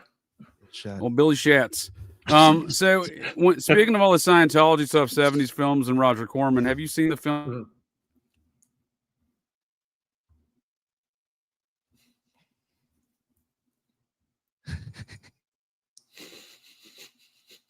Just too stoned. I thought it was funny. Am I back? Yeah, you're back. You're back. Have you seen the film Get Shorty? Love that movie. Not a long time ago. Holy great movie, dude. I love that film. So many great performances in that. Yeah. So not only is this one of the films on my list of the reasons why I think Gene Hackman was a Scientologist, because you can only act opposite another Scientologist so many times before I'm going to put on that list. You know, Will Smith, Tom Cruise, John Travolta, the list goes on. So I do love the film nonetheless, but the character he plays in there, in my opinion, is a parody of Roger Corman, right? You know, and this drug money. Harry Zim, yeah. Yeah, and the drug money you see that's in there, right? You see the Medellin cartel, kind of the South Americans kind of represented in there, right? You see the local, you not so much Italian, but you see a local mafia operations that are so you see the Italians because that's who Ray Barbone works for. You know, Ray Barbone. Well, he's from Miami. Yeah, he's from Miami. But he represents the families though out in L.A. That's what he's coming out there. He tells me, I'm out here representing the families. You know what I mean? Yeah. That was a great movie. And I think we're seeing them was a cop. Oh, it's great. It's real great. Yeah. I mean, I think we're seeing a peek into the action, right? Like that's kind of, with Cocaine Bob, right? That's kind of the environment Cocaine Bob was operating in, right? When he's trying to finance the Cotton Club movies, we see the same kind of situation. I mean, I'm not saying there was a Travolta guy in the mix of that. I'm just saying like the overall narrative we see in Get Shorty is the environment painted where the same environment that finds Roy Raiden murdered and Bob Cocaine Evans and his co-constituents, the Medellin cartel that is in prison today, the wife of the head of the Medellin cartel in America. Yeah. Well, I think so that was Get Shorty was based off an Elmore Leonard book. And I think Elmore Leonard, Detroit guy, but I think he was tuned into the corruption in Hollywood. Yeah, I mean, he was locked in, huh? He went from writing Westerns because he did 3:10 to Yuma, the one that they redid with Christian Bale and Russell Crowe. That was pretty good. For a Russell Crowe film, that was pretty good. Yeah. But then, he had done so many, Get Shorty, and then he did the sequel, which was Be Cool. I never saw that one. But he also did. You're not missing anything. Be Cool is, as far as sequels go, it's one of the worst. Yeah. He also did you seen that one, Nick? Justified. No. That was the one with The Rock was in, right? I think Rock. Yeah, The Rock. Wait. No. What was the name of it again? Be Cool. Be Cool. No, I didn't. Dude, there's. I'll just leave it at this. There's a lot of new Wabians in that film, Nick, with a lot of Scientologists. Oh, you should cover. We should cover. Yeah. Is it too easy? I mean, it would be funny at least, right? Yeah. That's what I'm saying. It might actually be entertaining. Yeah. No. I never saw that. I remember when that came out. I was just like, I don't know if I can do like The Rock. It's a shitty. Like they did a bad job at even sequels. I mean, just like this is terrible. Yeah, it's not good. Which was the backstory, I think, to Be Cool is that it's after Chili Palmer, Travolta's character decides to do a sequel to the movie that they show at the end of the movie, and it bombs, and then he gets involved in a whole record thing, and you got Vince Vaughn who plays some sort of like half-ass gangster, and I think The Rock almost plays like another version of James Gandolfini's character from the first one. And, yeah, they were trying to do that, right? But aren't they kind of giving us a kind of a little look behind the scenes of disregard? I think I just mashed together two films. I mashed together the plot line of that film and Hollywood Homicide in my brain hole because maybe I'm wrong. Maybe one of them, it seems like it's Death Row Records, right? But I think that's that might have been was Hollywood Homicide, the one with Harrison Ford and Josh Hartnett. Yeah, and Dwight Yoakam. Actually, Dwight Yoakam plays a pretty good character, dirty cop. He was in Panic Room. I remember that, and I think he was in Sling Blade. See, am I frozen? No, you're good. You're good now. Froze for like 1 second. Yep. And now you're frozen. It's a self-fulfilling prophecy. Oh man, there we go. You're back. Am I back? No. Yeah. Yes. Yeah. I in between these interruptions, I forgot where we at. Can we circle back to Elvis? Yes. Let's go back to Elvis. I didn't know what where else we were at there. I'm my brain hole is going in and out with my interwebs connection here apparently. So you said Scientology. Scientology freezes it. Oh yeah, it's the magic word. You can't say that. Xena will smite us all, Phil. Xena will smite us all. Fucking Xena. So, there's a fella who's involved. I know he's Boyd Rice's underling. I think Boyd Rice is Church of Satan though, so I think this is Church of Satan guys. Michael Moynihan. He threatened George Bush #1 when he was the president. Secret Service did investigation. No big deal. Oh shit. Boyd Rice did the same thing when he delivered a pig's head to the wife of Gerald Carter when he was president. Something about these guys like to go threaten presidents. It's weird to me. The Manson girls who try to shoot Ford also. All of these things seem very strange to me. It's a odd crew that does these things. Moynihan's I suppose he goes by a Manson scholar. I think he's involved with Nicholas Schreck in writing some of those Manson chronologies since the 80s or so. Okay. So this was an interview that Moynihan did in that series, I believe, with Manson back in, like they were actually visiting Manson and doing these interviews face to face, I believe, 1995. So in 1995, they talk about Elvis. No shit. So I never knew these things existed until Miguel O'Connor, pointed these things out in my directions, and that is Occult Elvis stuff. That was great. Again, great show, folks. To check out Occult Rejects with Miguel O'Connor there. And oh yeah, that was talk about Occult Elvis. I'm telling you, dude. Yo, I still really think that you and Julia should do like a spinoff of that, but kind of like look at it in a different way. I don't disagree, sir. I don't. We'll have to. That sounds like a future Occult Reject. A non-biased look at Elvis, I think, would be really fucking interesting. I think Julia has some good insight too. She brings a lot to the table on this subject as well. That's what she's looked at this subject a long time. She's fantastic. But, I love when you got Leon. Dude, anytime someone brings some new Charles Manson stuff to my face here in my brain hole, which that's what happened here with Miguel Connor, because it hit me in the face like a brick wall, dude. I was like, what's going on right now? Did you say Elvis Presley and Charles Manson in the same sentence? I was like, what happened? I was like, yo, that don't sound good at all. No. Sure shit. It's a thing. Like, yo, like I'm like so, thinking, in this why do they even have a way to contact each other? Well, it doesn't seem like they should be in the same circle, but check out this quote from Manson here, right? So they're doing this interview with Moynihan. It says, did you actually hang out with him? Sure, why not? I hang out with all them people. That's my neighborhood. I lived in Elvis Presley's house, man. He ran me out of the yard. I don't know why I started talking like what I presumed Charles Manson sounded like. I lived in Elvis Presley's house, man. He ran me out of the yard. I got mad at him. I was going to throw some rocks at him because I thought he was an idiot. He's an egotistical fucking punk. I never liked him even a little bit, but everybody else always kowtowed to him because he was rich and everything. But to me, that don't mean shit. I don't give a fuck how rich you are. I'll bust you up anyway. And I believe Charles Manson. That was his attitude. This is a man who grew up in prison and stuff like that. That's, he didn't give a shit about money, Yeah. But according to him, he lived in the Bel Air home of Elvis Presley and kicked his ass out in the yard because he's a little bitch. Whether or not that's true or not, I don't know. But yo, did he eventually go to the Manson murder house? Did he eventually go to that murder? Yeah, that was Miguel's oldest, right? Yeah, how long after is it again? Within days. Not that long afterwards, yeah. I was like, yo, if I would have been asked that shit, I would have been like, yo, we got to spread this out a little bit farther because this is gonna look real suspect. I can't just show up a few days later and nobody's gonna be like, what the fuck? Exactly, dude. So 2 months. You got to put your feet in those those blue suede shoes. What was Elvis doing there? What was his concerns? What was his motivations? That fast too. Right. Well, let's also just think though. Back in the 1960s, I'm pretty sure the LAPD was not that keen on keeping crime scene. Like, I'm pretty sure those crime scenes were almost like a fucking picnic, like just to bring people through. There wasn't that sort of, we got to do this, we got to do that, they were, it's Phil. just like the Idaho 4 case. When Philip Van Adder's on the job, they were, Phil. That when I heard your show on that, I was like, holy shit. I said, all right. Richard Wally was also there. He was the first guy on scene at the Tate Polanski house. He's the first officer on scene at Nicole Brown Simpson.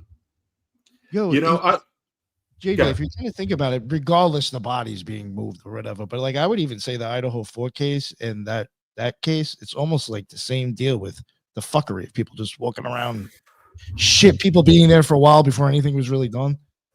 Dude, you ain't kidding. It's almost very close, I think, to each other. When I was doing that analysis the other day and writing for a future show comparing the actual crime scenes of the forensic, just a pure forensic of both all these scenes, you hit it right on the head there, sir. That is exactly the same thing we see in the Manson scene, the OJ scene, the Orenthal James Simpson scene, or Nicole Brown Simpson and Ron Goldman scene, and the Idaho 4 scene. So again, we see the same people, same playbooks, and the forensics are all in. It's all the same fucking thing.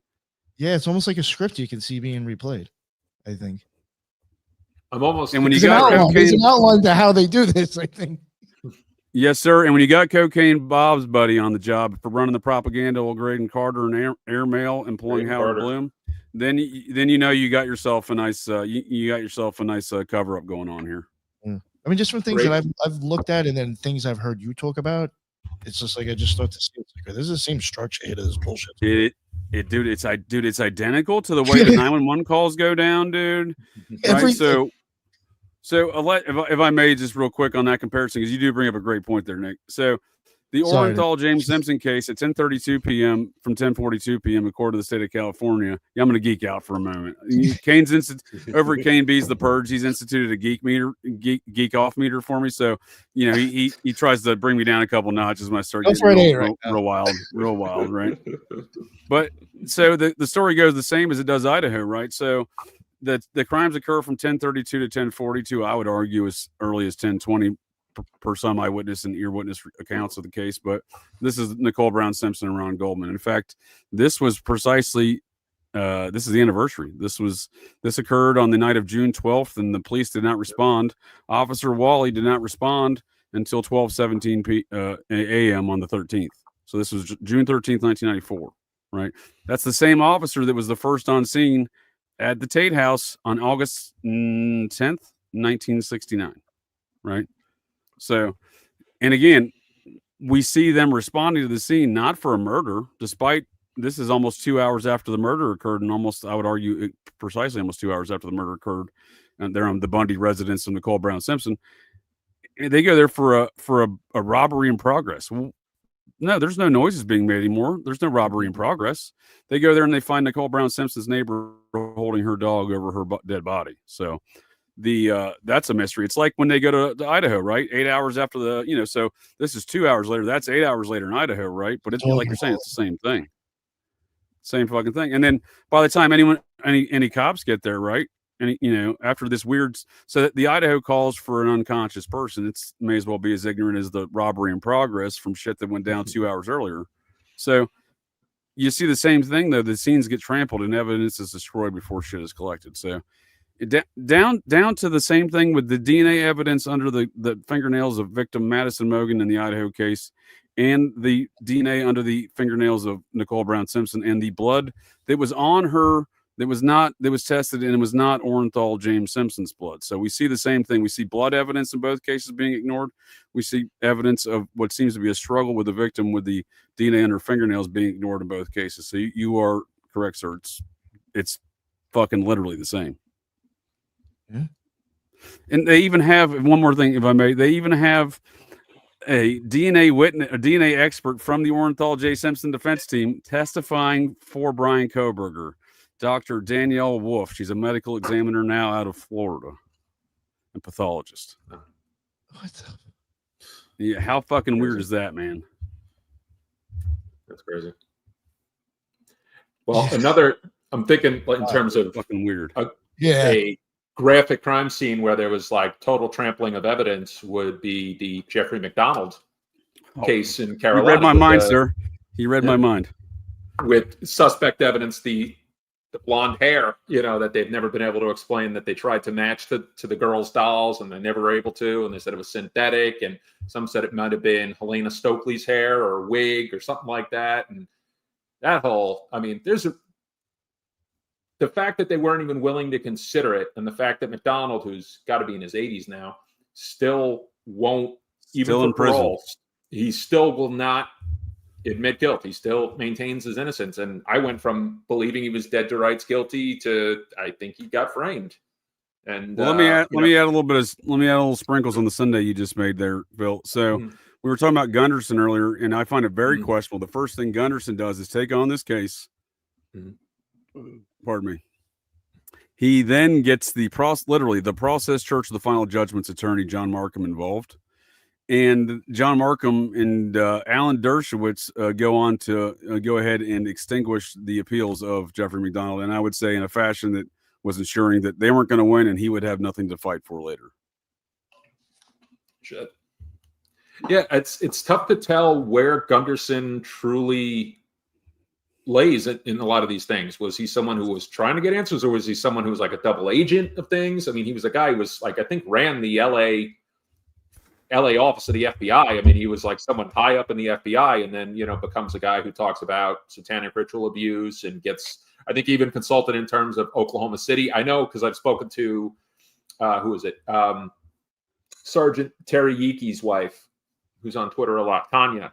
And she still stands by Gunderson's work. I mean, there's people who are good with his work and others who believe that he was, like almost like a spook, just intelligence asset in one form or another.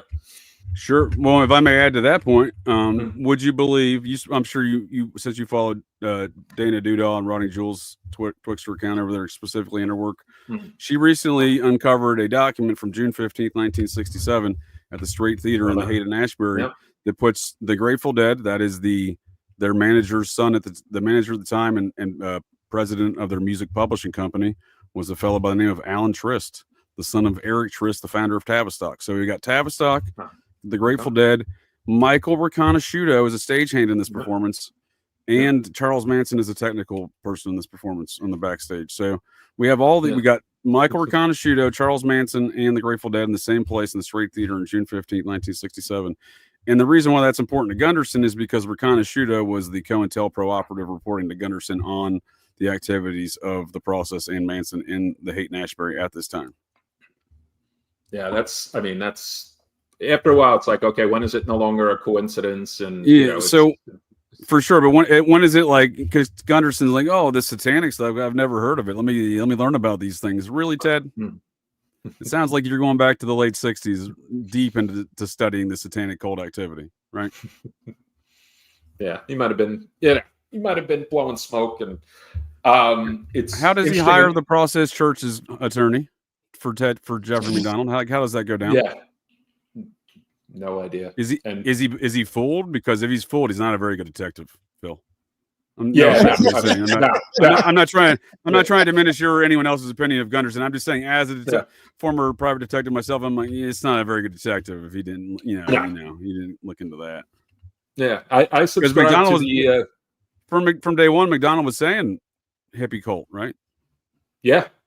And then they said he saw a Esquire magazine article that was on his coffee table that was talking about the Manson murders, and so he wrote "pig" or something on the wall, even though the wound he had could have killed him. But they're like, no, he put it to a certain way. It collapsed his lung. He knew because he was a doctor, and it was like that was one of those sort of like shitty theories they ascribed to him. Just like later on, Fatal Vision author Joe McGinnis, who was on his defense team, said, he was taking diet pills to maintain his hours. So like using them as meth, which later on, McGinnis said, oh yeah, I made that up.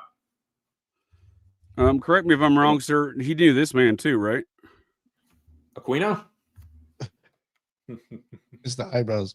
Caterpillars. They were all I'm saying is Jeffrey McDonald was a Special Forces Green Beret doctor assigned to Fort Bragg at the very same time that Aquino was down there at the Fort Bragg JFK Special Forces Warfare Center. Eyebrows. The eyebrows. I try to get them better, dude. That's the best. Like, dude, I worked on the eyebrows for a minute too. I was trying to get them real. Oh, I can imagine how that would be to even try to get AI to do. It wasn't easy. You're like, fuck this. This is gonna. That's the best I could get it. I mean, they're kind of crooked. They're not. I didn't achieve the Aquino crooked nature of his eyebrows, but dude, you should have tried it's representative. Somewhere with the eyebrows. Oh, that's funny, dude. I can just paste them over these. That's even better. I like that idea. Yeah, he's got some crazy eyebrows. Like they're dude, they're wild. Like caterpillars. Here's the thing. Here's the thing. If you look back at his like high school yearbook, dude, he had them wild eyebrows back then. I'm not like up for guys going to get their shit done, but yo, you should have went and got I mean, I think he leaned into it a little bit, but they weren't straight back then. They were definitely they had that. It's like a callus, dude. He has like a callus in his eyebrow or something. You know what I mean? Like a twirl thing there. His eyebrows. His eyebrows look like they could have been like, I mean, they could have compared to like Fred Goldman's mustache. Remember, you ever see Fred Goldman's mustache? Fred Goldman's got a legendary mustache, dude. That's up there with mustache. That's legendary, dude. He anytime I saw him, what's the deal with Fred Goldman? What's he into? Goldman, I don't know. All I just remember was, I mean, because again, I believe I really believed OJ was innocent, and then I believed that he was guilty. Then I believed he had help, and now after listening to one of your last shows with that, I'm like, yeah, I never thought he acted alone if he did it, but I'm like, now I'm kind of convinced there's he didn't do it. But I don't know where Fred comes in on it. If I may add a detail to my last O.J. Simpson, the Orenthal J. Simpson, the great O.J. debate, which was actually Julia Cosmic Peach suggested that. I'm glad she did because that was a great show. I enjoyed it. I did forget, in my attempt to maintain a narrative in my brain hole and have a conversation and, pull up things, I did forget one salient characteristic there. So the blood evidence in the case that was OJ's that was found in weird spots and, very precise, very symmetrical drips was tested and tested positive for EDTA, which is the substance. That, yeah.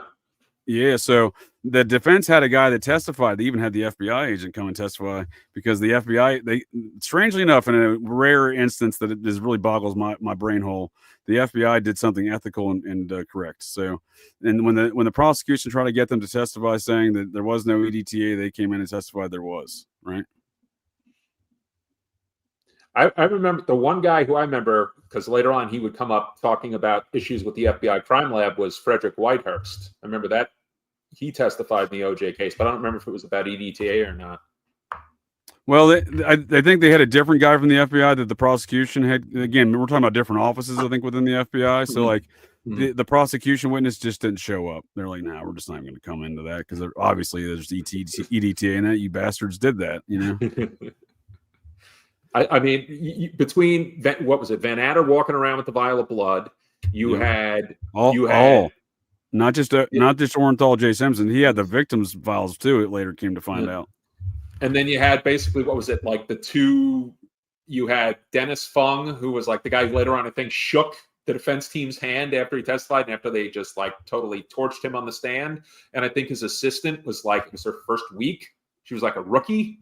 I mean, it was. You couldn't have written that.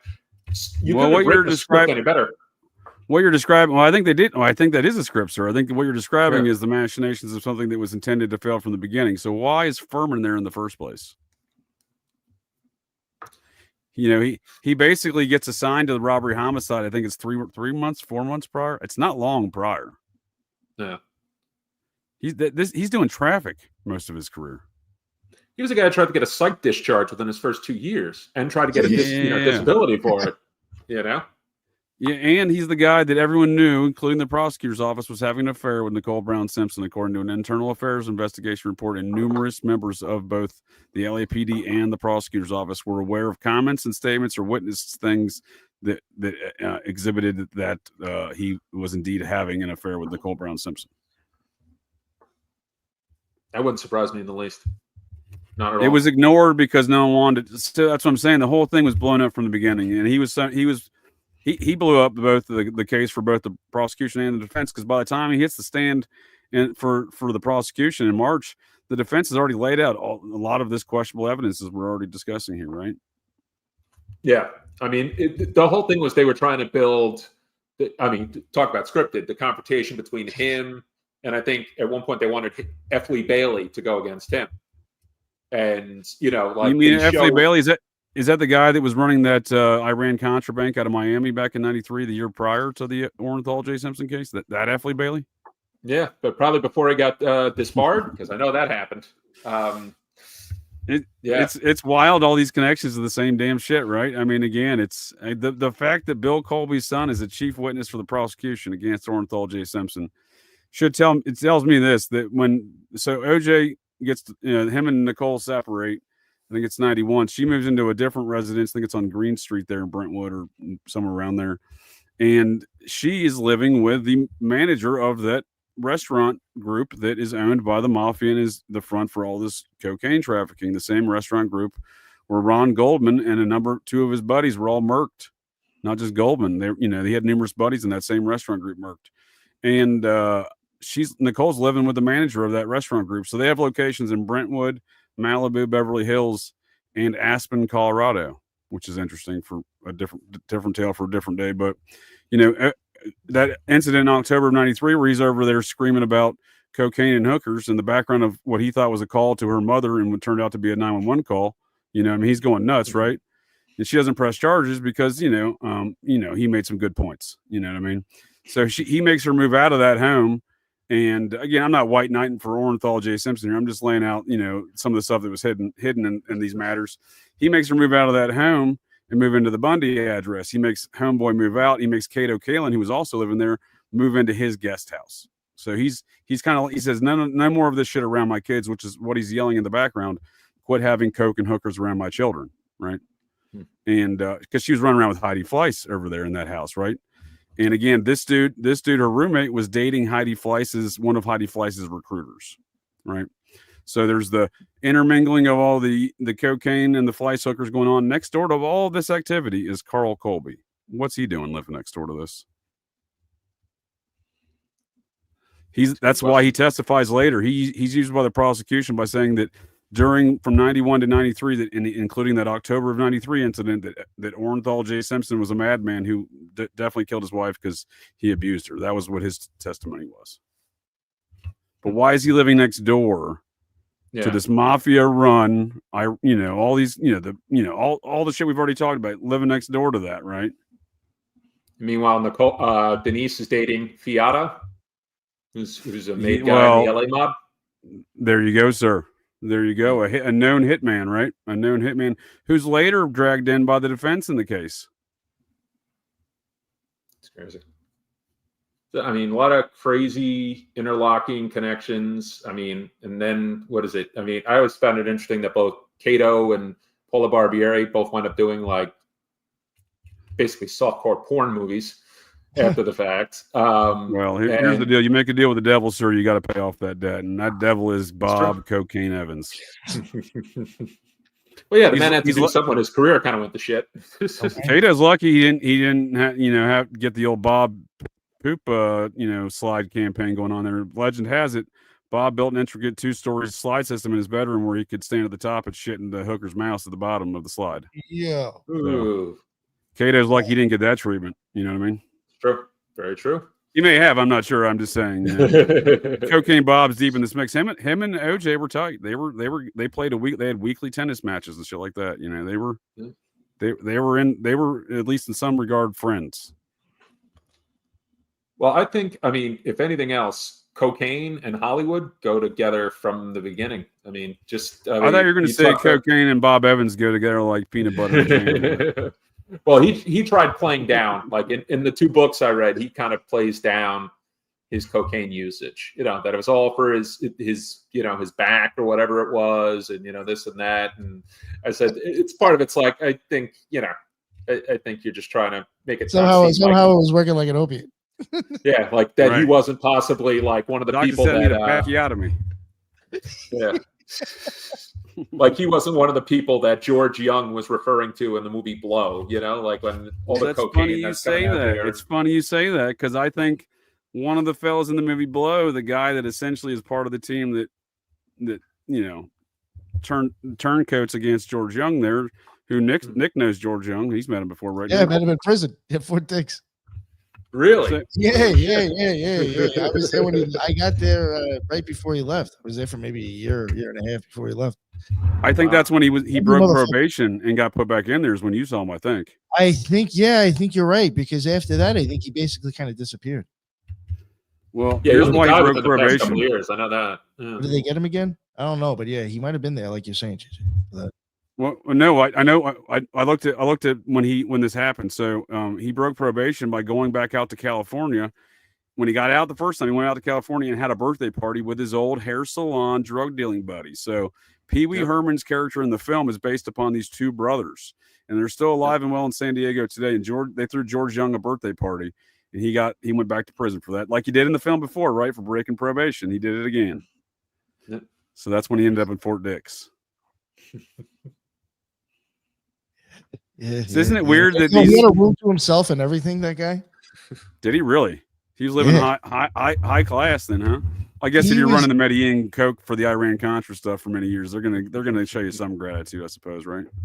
Yeah, he was like in a building where all the new people come in, and then they get like they get determined where they're gonna go in what building and everything. It's almost like a receiving clinic.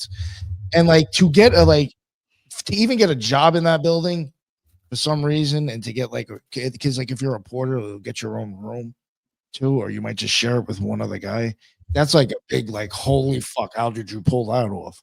If that sounds crazy, but this is how it goes in prison. And he was just rocking a room to himself in there to begin with. So I mean, he had like a sweet setup that like people in prison wish they could have got.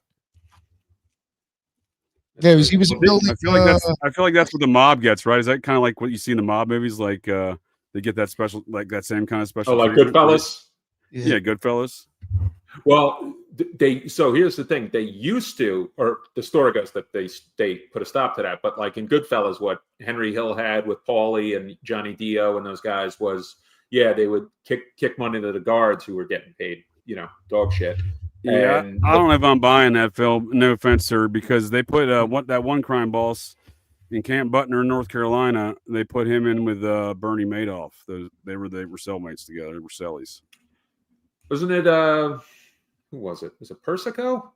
Maybe towards the end? It was Persico. It was the Colombo crime family boss. Holy shit, you're right, sir. So I imagine those two fellas were living high on the hog, right? Well, Persico got transferred. So he winds up getting convicted in the commission case.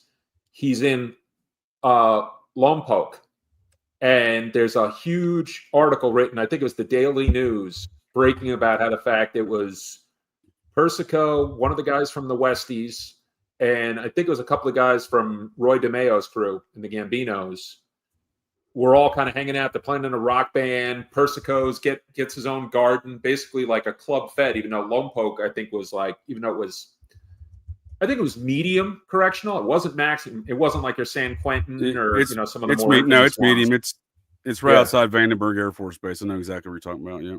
So that led to eventually they're like, we got to transfer. Like, this doesn't look good.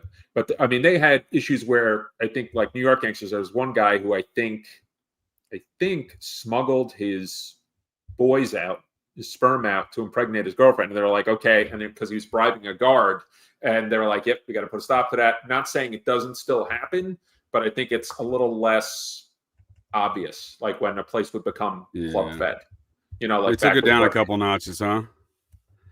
Phil, you are indeed a man with a lot of details, because I forgot which mob boss that was, and you, as always, were correct, sir. When it comes to your mob knowledge, it's extensive. It's Madoff's closest prison chum, Colombo crime boss, family crime boss, Carmine Persico, aka the Snake. Is that the Snake? Yeah, he's the one who lived the longest out of anyone who got the 100-year sentence. A lot of those other guys were dead within a handful of years.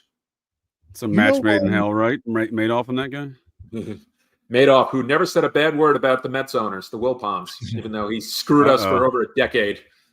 That's a story I'm gonna have to hear sometime here in the future. That sounds interesting. What do you say, Nick? Phil, did you know Vincent Badalamenti? You know who he is? Have you ever heard of him? Wasn't he? It sounds like a guy who was in the Bananas, maybe. I mean, that name sounds familiar to me. Yeah, I was locked up with that dude too. Oh wow! How do you spell this? That motherfucker in Brooklyn. I wonder if he was related to the Sicilian boss. There was a guy Gaetano Badalamenti. Can y'all help a dumb Appalachian man out when it comes to spelling these names? Can we spell that for me? Yeah, I'll send you. I just found them on Wikipedia. Here we go. I'll send it to you. So this is a Bonanno guy because they're Bonannos. That's as far as these families go. Colombos and Bonannos are my favorites as far as interests and things that their activities go. Yeah, Bonannos. Go ahead, sir. Oh, sorry, Donnie Brasco. I was thinking about. I mean, because they got kicked off the commission. They got kicked off the commission for that. Almost making an FBI agent. And that ties in. I don't want to go. Well, I will go since we were already talking about Elvis. That ties into Operation Fountain Pen, the undercover operation Elvis was involved in with the FBI there. Okay. So he dies in Operation Fountain Pen. Mobsters get busted the next day. But that investigation, which was being conducted out of Memphis for multiple years with numerous FBI agents on Elvis's roadie group, right, traveling with him and whatnot, his crew, right, his entourage, if you will, right. Because he always had a big entourage. So the day after he dies, there in August, was it August 77? Is that right? August 16th, 1977. Yep. Yeah. The next day, that the syndicate, I believe, as they were calling themselves, they get busted by the FBI. So this operation, they called it Operation Fountain Pen, then continues on and evolves into the largest multi-jurisdiction, longest-running investigation in FBI history out of the FBI's Indianapolis field office. And one of the things it spawns is Operation Abscam, right? And another thing it spawns is the Donnie Brasco operations. That's why you see the boat being used in Abscam in Brasco, because they're part of the same overarching. Yep, there you go, sir. Yep. That's kind of a major kind of moment in that story, right? Where they're like, "Oh shit, Donnie Brasco, you're about to get fucked up," if they find out they're using this Operation Abscam boat, right? Yep. With Santos Travacante, nonetheless, right? That's who they're meeting with, right? Yep. Mm-hmm. So these operations are all a derivative of Operation Fountain Pen. That's why they're using the same assets in those two in that operation, right? So I just think that's interesting. That started with Elvis. I think it's still going today, and that's a story for a different day. But I went over that a little bit the other day with Troublemaker Jonah on my show there in the Operation Pat Gun and Idaho Nazis. So how did that go? Okay. Oh, dude, that was a fantastic conversation, dude. I got so much more shit to read about from that. Because I know he's another one with like a photographic memory. I'm actually afraid to invite Phil and Jonah in the same conversation because my whole brain hole might blow up, dude. You probably just sit back and just like chill out and say nothing. I know, but the amount of new information I got tabs on, dude. You'd have to just write shit down the whole time. Dude, here's one from the other night that I thought was kind of odd. You fellas might enjoy. Y'all familiar with the actress Melissa Joan Hart, Sabrina the Teenage Witch? Yo, my math teacher was her swimming coach. Yeah, she's from Long Island. Okay. She's from. Yeah. Oh no shit. Okay, yeah. I did not know that. All right. Well, apparently she was out there. What is it? Mr. Crowley, my math teacher. Come on. Oh, that's right. That's what you said you first heard about Aleister Crowley from that guy, right? And Ozzy Osbourne songs. Yeah. So apparently remember that Nashville transpocalypse shooter at the Christian school? 2 years ago, maybe 3 years ago. Yep. The one that were sitting on the manifesto, I think. There you go, sir. Aubrey, maybe something. Yeah, I think Aubrey. I forget what the last name was, but yeah. Would you believe Melissa Joan Hart was on scene saving the children from that school?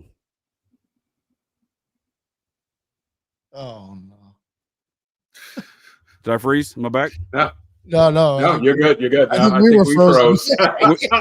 Okay, I'm glad that broke your gents' brain holes as much as I think we really both just what froze. What the fuck are you talking about, Dan? I was like, no.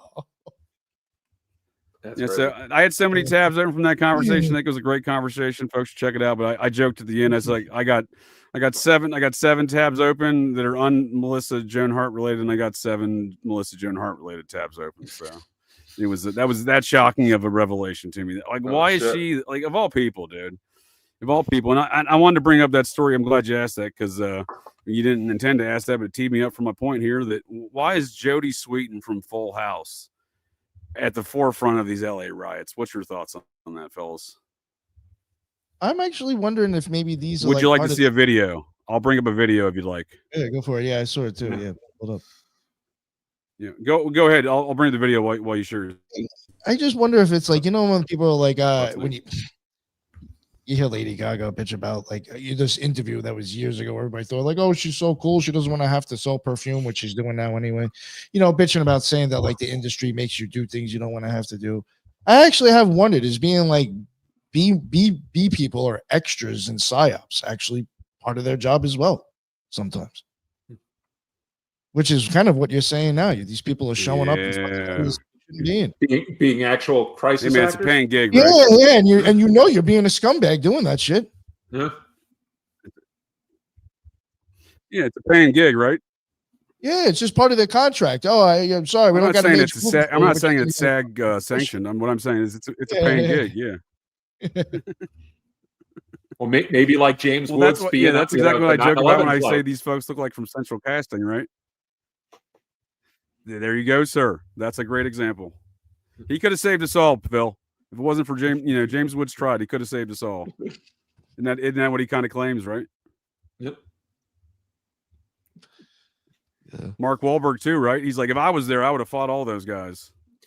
Mark Wahlberg, Seth MacFarlane, who managed to miss his flight. Maybe could have told him jokes. Who knows? You think of all those guys who just managed to miss that flight. Could have done his Peter Griffin impersonation. Would have made the terrorists laugh. So what we're saying now, this sells the concepts of the whole narrative, right? These guys are these stars and whatnot. They're like, obviously, their stories are preposterous, but it helps sell the general narrative, right? Like, I feel like it's part of the show, if you will. Going to see Zelensky. Yeah, dude, like Ben Stiller, right? Like, what's that about? Yeah, it's all just like, you're the one we got for this. Get on Sean Penn right? Getting the El Chapo, right. El Chapo available, and then going to see Zelensky later. Like now, Josh Brolin's down in Mexico filming the whatever movie, whatever he's into. These, what I mean? They probably have a whole list. Like, he's on assignment over here. He's on set here. We can squeeze in Matthew McConaughey, but just for the weekend. Yeah, we can get him into this shooter that we got going on. Yeah, Charles Harrelson, the assassin's son, Matthew McConaughey. We can get him in, but he's only got 48 hours available, so it's got to be in and out. Yo, I couldn't believe that shit. I'm like, this dude walks around with people who have guns on them, and he's like fucking talking about guns and shit. Right? Like, what the fuck, dude? Shut up. Clearly not a Texan. It really bothered me. I kind of like, I hate to like start like to be one of those people that's like, now I don't like some of his stuff because of that move. But that really did irk me when I saw him do that. I was like, dude, just shut up and sit the fuck down. Please don't do this to yourself. Don't become one of these assholes. Well, maybe that's maybe that's like another way, like they talk about the whole thing with certain actors, the whole the buck broken thing. Maybe that's another way of it, like it's you think of someone like I've mentioned Seth MacFarlane supposedly being hung over and his agent told him the wrong time, so he misses the flight out of Boston that winds up crashing, allegedly. And then what does he go on to do besides when Family Guy gets eventually brought back on again? He becomes one of the biggest donors to the Democratic Party. Like he hosts galas for Obama. He's been sucking off the Democrats now for a good while. Family Guy I couldn't even watch anymore because it just became Trump jokes left and right. I'm like, I'm not a Trump fan, but I'm like, after a while, I don't need too much politics in my shows. And I think he embraced it whole heart, like whole hog. I don't know so much about Wahlberg. All I know is Wahlberg has a lot of money, and I know that Wahlberg produced Entourage, which has Ari Gold, who's supposed to be Ari Emanuel. So, I'm sure at some point, Mark Wahlberg, sold out in some form. And, well, that's kind of a satire on Wahlberg's life, right? Entourage, right? Yeah. Yeah. Like those are the characters in there, they're all Vincent Chase's friends and whatnot. Those are all based on Wahlberg's crew. Yep. Because I think the real turtle died years ago. I know that. I think I watched like one episode of the show, but he was super fat. The only thing, there's only so much Jeremy Piven, screaming like a jackass I can listen to an entire, go around. I don't fault you there, sir. I'm trying to look up that pilot's name from Blow, the film Blow. So just before I forget that, the film Blow, there's a pilot that comes in throughout the film, when they're doing all the dealings, him and Diego, who's Carlos Later, the Medellin guy, right? So they bring in that white dude, that pilot from Florida. That, in my opinion, is Larry Greenberger, the husband of Karen Greenberger, Cocaine Bob's associate in the co-conspirator in the murder of Roy Radin, and the wife. Larry Greenberger was Medellin guy's #1 guy in America. So we see in this story below, George Young gets busted shortly thereafter, right? And it's this guy, Larry Greenberger, who takes over as that #1 dude in the Medellin cartel that George Young was doing. So we see these stories in different narratives where you just don't see them pushed together, mashed together like that. But that, my opinion, we do see Larry Greenberger in the film below. Okay. So he's the base for, what was the guy's name? Jack Stevens, I think was the name of the pilot. Holy smokes, sir. I swear, Phil, you are a man with many details. I was Googling it, and I'm like, what's the pilot's name? And it kept coming to George Young. I'm like, George Young's not a pilot. Why is AI stupid? Why is Google stupid? Yeah, Jack Stevens. There we go.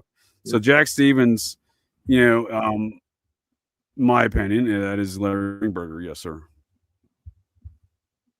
It's crazy. I mean, when it comes to, when you think of the interlocking connections with the drug world, but you think of whenever they started really going in the importing into the country with the Contras. I said, they had different operations. I mean, I think they had them going from Medellin through Miami. I think that, the cocaine cowboy types. I think they had it going through. First it was Louisiana with Barry Seal, and then later it was through Mina when Louisiana kind of basically threatened to kick Seal out or arrest him. And then I think they probably even had a pipeline through Texas. Like they had whatever available port that they could get through. But then, handful of years before, a lot of the stuff with the Contra stuff, you had. There was, I don't know if you guys have ever heard of, there's a guy named Bill Tyree, who I believe is still alive. He's currently rotting in a prison in Massachusetts for the murder of his wife. And he was special forces out of Fort Devens. And how do you spell that? Devens or Tyree? Is it Tyree? Yep. Yeah. His wife, Elaine. And so Bill Tyree had allegedly taken part in some operations. Yeah, it was Watchtower was the name of the covert op. And because a few of the people who were, I think, his superior officers who tried to blow the whistle on it died suspicious deaths. And Tyree, I think, has tried to appeal. I think he's, we're talking 1979, we're talking like 45 years, almost 46 years, I think. And, so is this relative to Iran-Contra, the Fort Bragg operations, or the 20th Special Forces? What are we talking here? Well, this actually involves, this was before Iran-Contra, but this involves Noriega. I also believe in... so elements that we would later know to be Iran-Contra, if I may correct my statement. Yep, and also an Israeli named Michael Harari, who would pop up in some elements of this case seem to be chilling echoes of the Jeffrey McDonald case, huh? Yep, I reviewed this book. What's that about? Too. So you reviewed this book? Oh, excellent. Okay, so you know this book then? Okay, nice. Yep, nice. Yeah, because I first come across Tyree's name, I believe, there's a book called Defrauding America, which is about this guy who was I think he was an FAA safety inspector who saw corruption in the airline industry. And then eventually the government went after him. And then later on, he got introduced to a lot of other people and, covert ops guys who kind of got, were the victims of limited hangouts. And he kind of talked about, that's first time how I ever heard about the Franklin scandal, was based off Defrauding America. But he also mentions Bill Tyree, and Tyree's case, is interesting. And, there was Watchtower. And then when Tyree's trial was going on, there turned out to have been a surveillance operation called Operation Orwell, which involved how fitting. Yep. Listening. Right. Listening how on the nose is that, Phil? Listening devices being planted in prosecutors' offices. I think, come on. Did they call it Project Big Brother also? Was that like a sub-project of it? Yeah. I mean, let's face it, CIA cameras. Every now and then they could be on the nose, But they supposedly, I think, bugged Ted Kennedy's office. I think they said even religious officials, like whatever it was, to keep this operation secret. And I actually, so years ago, this is like 2003. I could pretty much pinpoint the year. They used to have the A&E show, Investigative Reports. It was what's his name? Bill Curtis. Bill Curtis, that great Curtis. voice. Yeah, that was a good show, man. I enjoyed some of that A&E program back then. Criminal Confidential, that was a good one. That and American Justice. American Justice is one of my other favorites that he did. Maybe it was City Confidential. They did weird City crimes and Confidential. murders. City Confidential. There you go. City Confidential. That was where I saw they did Biloxi with the murder of Vince Sherry and his wife Margaret. It was a judge and his wife, and that wound up connecting to the Dixie Mafia and got the mayor of Biloxi indicted. But with the Tyree case, they had an episode called "Murder at Fort Devens." It aired, in terms of me seeing it, once. Never saw it again. And because at one point, I've never heard of this, Phil. This is the first I'm hearing of these things, so I'm glad you're airing it. Well, it's interesting enough. So when they reference some of the stuff that Tyree was talking about, in terms of why his wife was murdered, to keep Watchtower shut up, they show like a document, and I see two names: Edwin Wilson and Frank Turple, and I'm like, oh shit, because I already come across those names. Ed Wilson was like, they called him the death merchant. He was the guy who was convicted of selling arms to Libya with Gaddafi, even though Wilson said I was CIA. And they're like, no, he's no longer CIA. He was running this group. It was called Task Force 157, which was out of the Navy. And I think he ran afoul of. May I put a pause there for a moment? Task Force 157 out of the Navy. Yeah, and I think I mentioned where Wilson was from, Idaho. Oh, this is the dude I was going to ask you about. Thank you, sir. Yes. Okay. So that's what I was saying. This is that's what I was getting at with the proto machinations of Iran-Contra, and this is the guy that connects it, right? Yep. Yeah. So Wilson, he was a guy. So he winds up getting sentenced to, I think it was life, because between the selling weapons and they said at one point he put a hit out on the prosecutor and also his own wife. And that's never a good idea. I don't care how bad. I don't like that and the prosecutor who'd be involved in his case, what was it? Lawrence Barcella wound up being involved. I think involved in the October surprise investigation. So that guy's kind of suspect as hell. And so you mean to tell me this guy was both CIA? It's people like this guy that I find very fascinating because he's both CIA, but he's an O&I guy assigned to CIA, and I don't think those two organizations like each other very much, Phil. Yep, and I think he was sacrificed. He was sacrificed because he'd be involved in a company that was called EATSCO, which is like Egypt Arms Transportation, with the guy named Richard Secord, who would pop up in Iran-Contra because he was Air Force general, and a guy named Albert Hakim, a guy named Thomas Kleins, who was CIA. Kleins would wind up being sentenced in Iran-Contra, I think, for might have been perjury, and Ted Shackley. Old Ted Shackley, that's a dark character right there. Yeah, Ed Wilson was connected with a lot of guys. A guy named Rafael Chichi Quintero, who I believe might have been Operation 40. Quintero, there you go. I like that. Quintero came up in the book I finished, T.J. English's last book. I believe it was The Corporation, about these guys who were cocaine cowboys out of Miami, but they were former Cuban exiles. But before I go back here, so this was the Fort Devers case there. Fort Devens, yeah. I'm sorry, Fort Devens case there. Yeah. So it says this case provoked suspicions of judicial misconduct, government cover-up, clandestine black ops by the military, and various conspiracy theories ultimately implicating deep state involvement. I mean, I can see the correlations to McDonald, and again, it is this network of we're talking about, right? This Operation 40, the Material Assistance Command, Bill Colby, basically umbrella of network, right? Yeah, I wouldn't be surprised if they're connected. I mean, especially when you have Noriega's in there and Michael Harari, who, as an Israeli intelligence asset, pops up in a lot of things. Kind of like this one, who was it? Rafi Etan. You start seeing these guys pop up over and over and over and over again. And, right. Yeah, I wouldn't be surprised if they're connected, or if, like, as one, kind of like when we talk about, I've mentioned Nugan Hand. Before Nugan Hand, there was Castle Bank. Like one thing winds up getting shut down, pops up with something else, and then later on after Nugan Hand, there was a bank called Bishop Baldwin, Rewald, Dillingham, and Wong, which was out of Hawaii, that had a guy, Ron Rewald, who said he was CIA, and that bank collapses, and he winds up taking the fall for this bank, and then just one thing leads to another. And it's always the CIA at the top of these boards, and typically it seems like, at least with BCCI, the Vatican Bank involved as well. Yeah, I mean,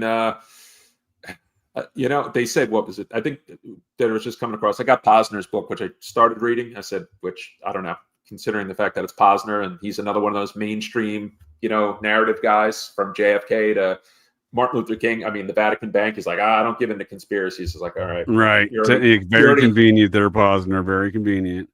Yep. So when it comes to all these characters, Phil, why is it always coming back to as Tricky Dick put it, in the Watergate tapes, that whole Bay of Pigs thing? I think, they were. Look right here with Ed Wilson, right? He's even colluding with Cuban exiles, part of that same, as you were describing, the Operation 40 Force. These folks, the Barry Seals, the Mitch Warbells, the Gary Hemmings, the folks that are training these Cuban forces to go assassinate Castro, that, seemingly they pop up everywhere around these operations relative to Iran-Contra and their, constituents within the CIA. I think it's an offshoot of like what you'd call like the Old Boys Network. Now, when Danny Casolaro was trying to trace the origins of the octopus, he puts it all the way back to a failed CIA operation, and I think it was, I want to say Albania. It had something to do with one that Kim Philby gave up, the infamous MI6 spy for the Russians. And that out of that came what would be the octopus, and that in his book he names them. And I know Ed Wilson is someone he actually had reached out to in some form. I know he wanted to interview Howard Hunt. I know that was part of his plans before he died. But I know Ed Wilson was someone he reached out to. And it's interesting enough, Wilson dies in 2012. He did spend the last 8 years of his life, he did get out of jail, and he got sprung based off a lawyer who used to be CIA. They were able to they proved the fact that the CIA lied, that Wilson was working for them when he was selling arms to Gaddafi. I think, like I said, I think he was just sacrificed because he was too high profile. He was spending, I think he had like multiple houses. He was just living too high on the hog for people like, Secord and Shackley, who would have preferred he kept a low profile. You make some reasonable points there. I like where your head's at, for sure. What are your thoughts on, speaking of these matters with Casolaro and gang, what are your thoughts on why is Michael Riconosciuto still alive today? Or is he? I think he's still alive because, actually I was just reading today, and it was on Facebook originally, that Netflix. Wait, Michael Riconosciuto has a Facebook? That'd be a real boomer thing to do. No, someone who knows certain elements of the story, who looked into it, whose father was actually killed in the Indio case, the Cabazon, the Cabazon Indians, the murder. You're talking about old girl whose dad was murdered by was it one of the Nichols fellas? I always get the Nichols boys mixed up there. Possibly on the orders of John Nichols and by a guy named Jimmy Hughes. Jimmy Hughes is the guy who was indicted for it, and then was supposedly converted, became like a minister, like in I think South America. Contract hitman for the CIA, though, correct? Yeah, I believe so. I think even self-admitted, said that he was an assassin, and I think might have been connected with the Gambinos, possibly like Robert Booth Nichols was.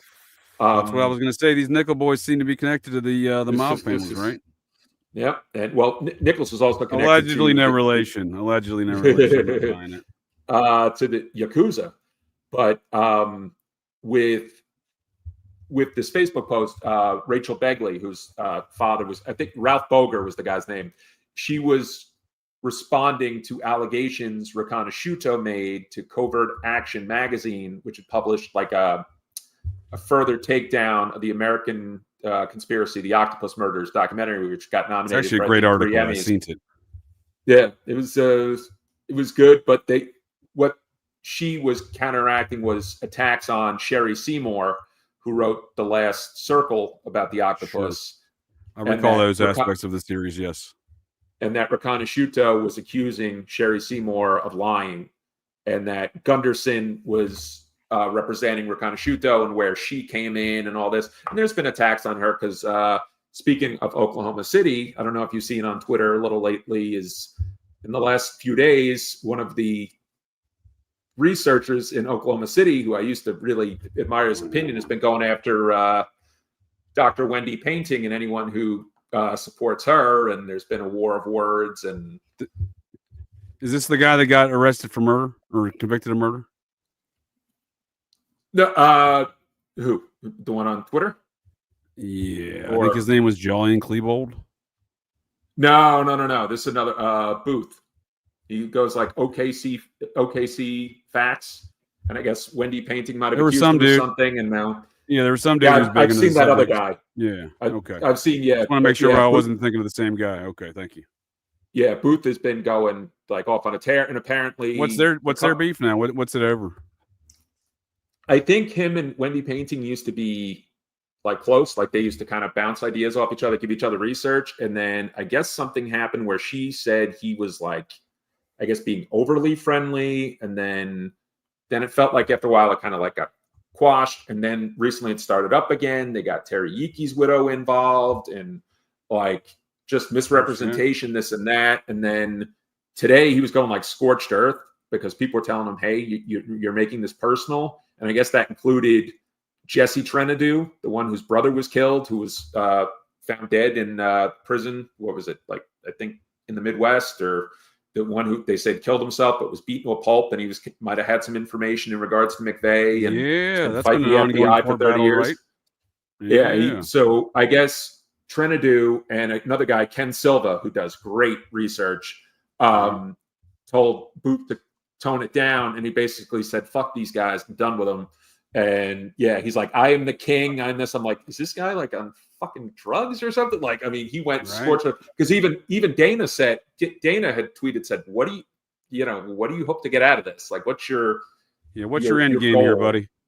But yeah, he's trashed Sherry Seymour. He says that she's an FBI informant. I said, this is like this is like first generation JFK assassination, what COINTELPRO sort of thing, where it's like everybody starts to distrust each other. There starts to be just like nothing but attacks, and nobody knows who to trust. Mirage men, like there's just weird shit going on. And is it just? And I like Wendy Painting's book, but I said if I had issues with her, I said I would say something, but I stay out of this shit. But it was just crazy because left and right posts today, this guy was going on. I like your style, sir. It's best not to get involved in these shenanigans, right? Yeah. It's there's these matters though that seem to get pretty contentious, and these folks get a real butthurt.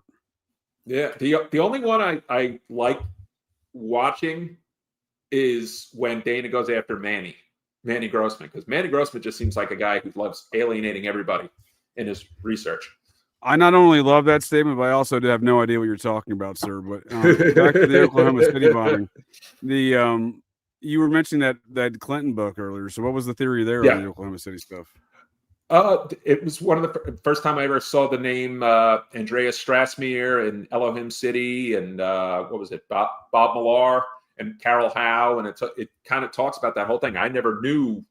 I mean, that was like first for me because I had questions. I was only 14 when Oklahoma City happened, but certain things didn't seem right. We went from the news that first day saying they thought it was like Islamic Jihad. That was like the first day. And then McVeigh gets arrested and they're like, oh, so we're going a completely different direction. And then, it was just my first kind of like eye-opening, aspect to Oklahoma City. And they were saying, yes, it was possibly like a sting gone bad. And then that basically what happened to Howe afterwards, where she was kind of disavowed. And I think, they threw her under the bus, and I think that continued until her death this year, which got buried until, who was it? The guy who wrote The Men Who Stare at Goats, John Ronson, who loves Love I almost shitting beat on you anyone to. who Almost beat you compares to to it, sir. Almost got you. You did. You barely got me, Phil. I thought I had a book title before you for a second. The Dewey Decimal System wins again, sir. No, I think I'm gonna have to check out that book. That sounds very fascinating. If I may circle this back to Orenthal J. Simpson and Cocaine Bob Evans and gang, right? So yes. the what was what was the name of that book again? The Secret Life. I forgot to bookmark it. The Secret Life of Bill Clinton. There we go. Thank you, sir. Let me make sure I save that here before I forget again. This sounds very fascinating. So I am interested in a lot of those aspects on whether or not I believe there was we messed up. Okay, thanks, but thanks for playing FBI. But you know what I mean. But I am interested in some of these perspectives because there is a lot going on that's very relevant today here still with a lot of these matters, and it's Old Furman that interests me relative to the Idaho situation, the OJ situation, et cetera. And again, and again, his connection to the order, which connects to the Elohim City stuff, right? So in Operation Patcon and Randy Weaver, part of the Material Assistance Command of Bill Colby, and Bill Colby's son testifying against Orenthal J. Simpson. It's the epicenter of these activities that concern me, right? And again, it's the throughput seems to be the cocaine trafficking in and around Cocaine Bob Evans, right? Yep. So yeah, I do find those things very odd, and I wanted to play a couple of videos here to leave it back in here for us and close it out. And I do appreciate both your gents' times this evening and conversation. It's been a real barn burner. Seems like folks at the interwebs have enjoyed it. However, I fell so far behind on comments. I'm not sure if folks are commenting anymore, but I do appreciate the folks at the interwebs comments that I could keep up on before I do apologize. But the clips I wanted to play. So I mentioned Jody Sweeten before in this whole Full House and the LA riots we're currently seeing pop off. You know, I think there is an aspect of you're an out of work actor and it is a paying gig, right? But it does concern me considering Cocaine Bob's relations to, brokering the marriage between Roman Polanski and Sharon Tate. And he seems like he was a processian himself, right? I think that's what Maury Terry was kind of asserting there in The Ultimate Evil, that he was at the upper echelon of whatever this cult activity was that was connected to the Son of Sam, that connected to Charles Manson and spawned from coast to coast to multiple decades, right? In The Ultimate Evil, right? So that epicenter of activity hero on in the OJ Simpson situation, right? And then again, the deep connections of all these things with the officers on that case to the Manson situation. It's Van Adder, the lead detective in Simpson, that arrests Polanski for that raping back in '77. Shit. He would later claim well, me and Roman are friends now, so he can go fuck. I mean, in death he can go fuck himself. It's strange. I went deep on Van Adder recently. I didn't realize he was one of those Van Adders. So my clan Vance here, we hail from Logan County, West Virginia, where my forefather Abner Vance was the settler there back in the late 18th century. And right around that same time in Logan County, what is now within Virginia, now West Virginia, a fellow by the name of John Van Adder settled there as well.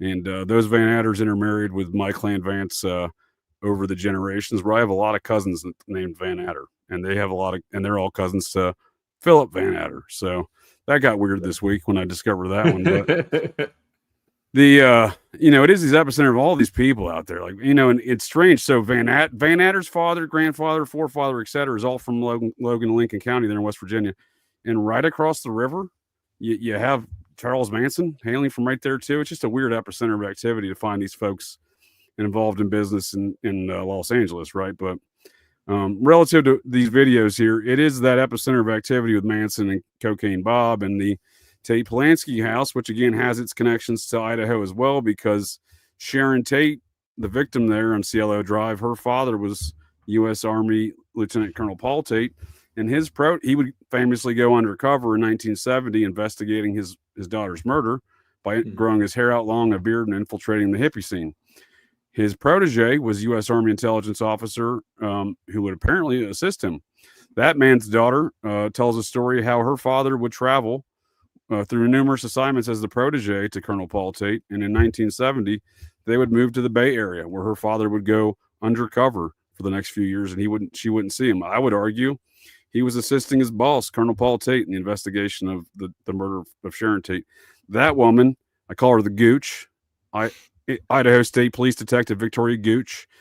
She is the most integral character in the case against the framed up case against Patsy Brian Koberger and the 4 homicides that occurred 11/13/2022 in Moscow, Idaho. So to say this character, there's not these weird connections again between all these scenes. It's, you know, it's just too much, Phil. It's too much. But yeah, we see that same Cielo Drive property being purchased in 1994 by the executive producer for Full House, Jeff Franklin. Yeah. Jeff Franklin, yes, sir. He would then purchase, or he would build a monstrous home in the property after destroying the original home where the murders occurred.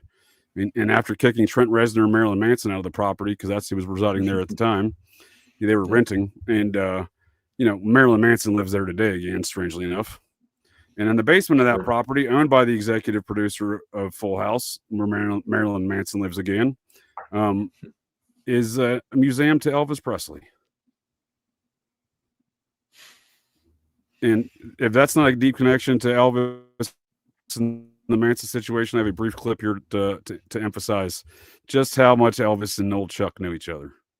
And maybe, in fact, Charles Manson was not lying to his buddy Michael Moynihan, as kind of his autobiographer, if you will, there, when he made that statement back in 1995 that he used to live on Elvis's house, because the Bel Air house that Elvis owned there in the Beverly Hills, about 4 miles away from the Cielo Drive home. So not that far away. But I you know, maybe that happened. Maybe Charles Manson kicked Elvis's punk ass out to the curb like he claimed, right?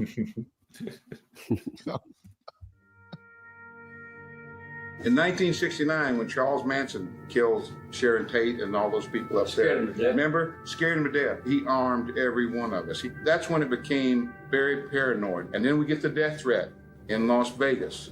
And he has this picture of Manson in that courtroom, and he's picturing someone like that sitting in a courtroom that their claim to fame was they had shot and killed Elvis Presley. And he took Jerry and Red and myself, who were doing the security main at that time, and said, tearfully, if it happens, I want you to get to him first. I don't deserve to be shot, killed by anybody. And then he told us what he wanted us to do to him.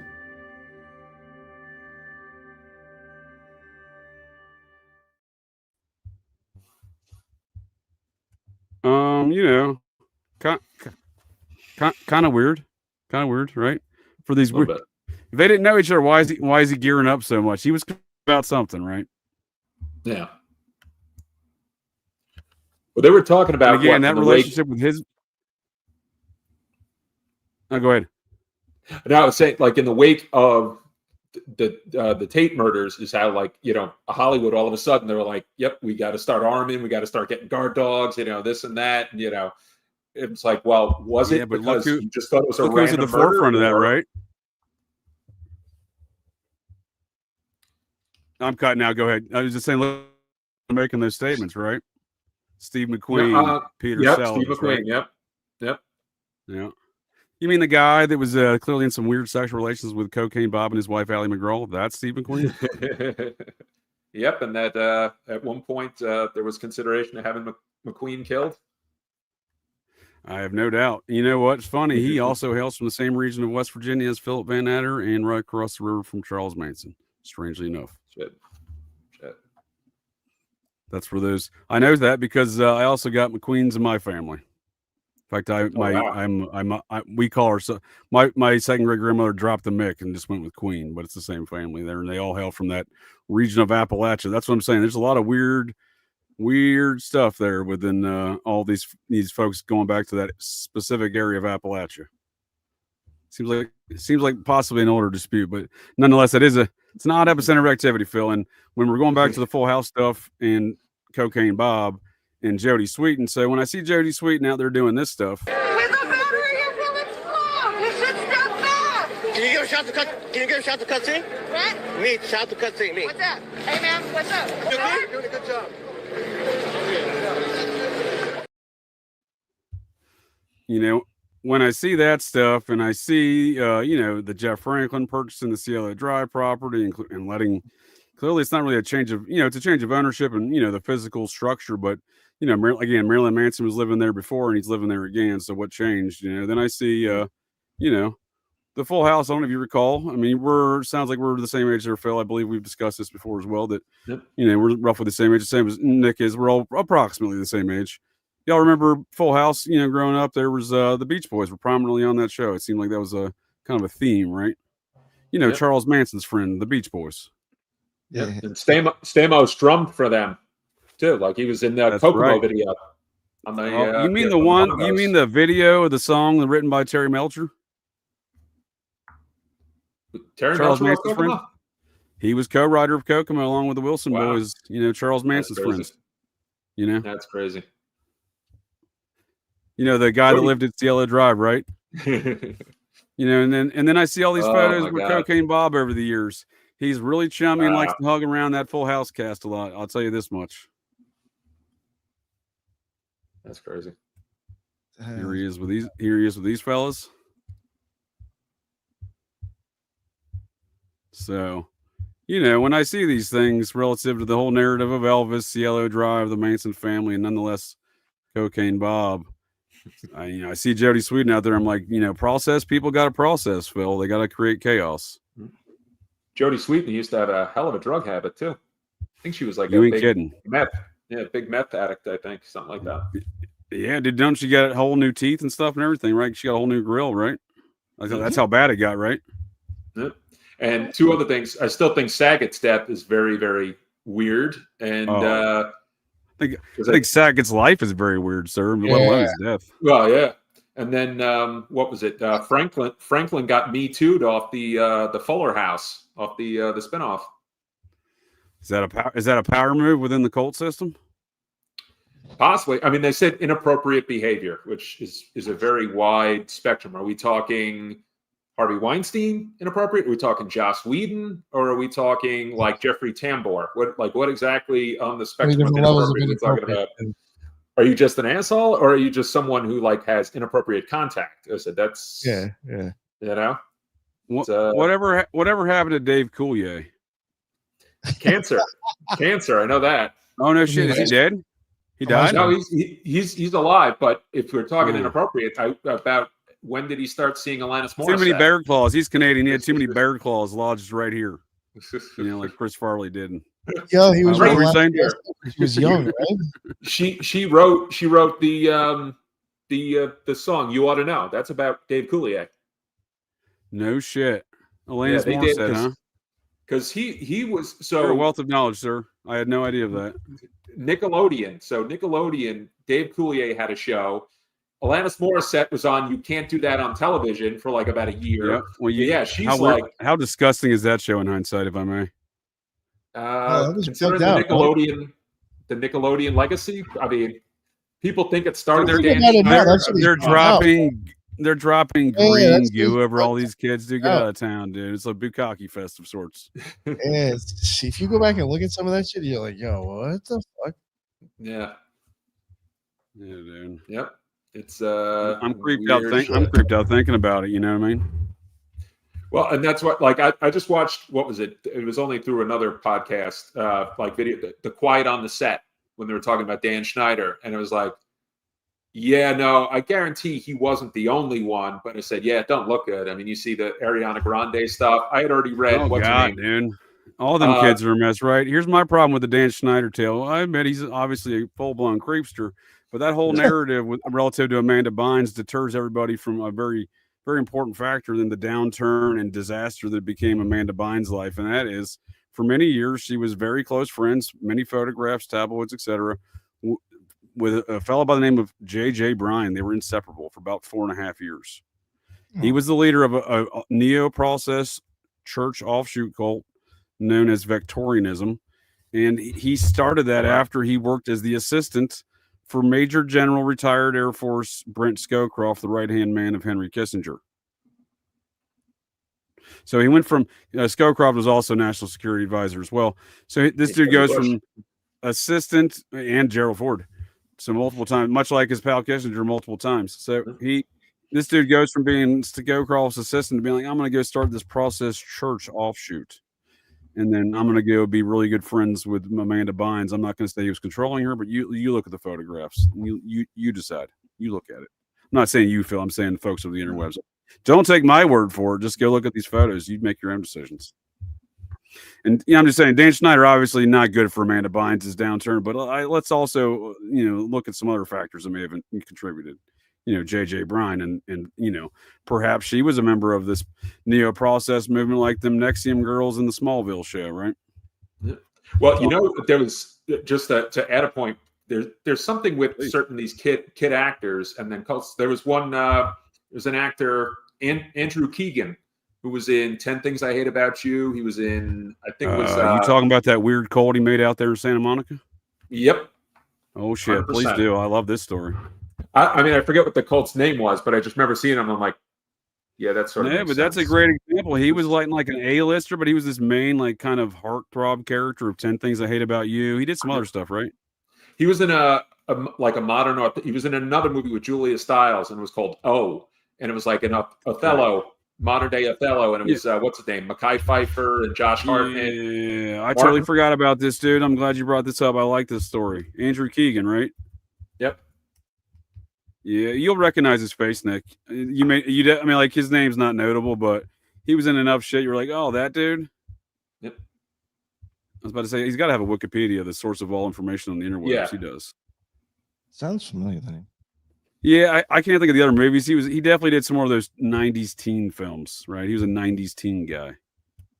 This guy.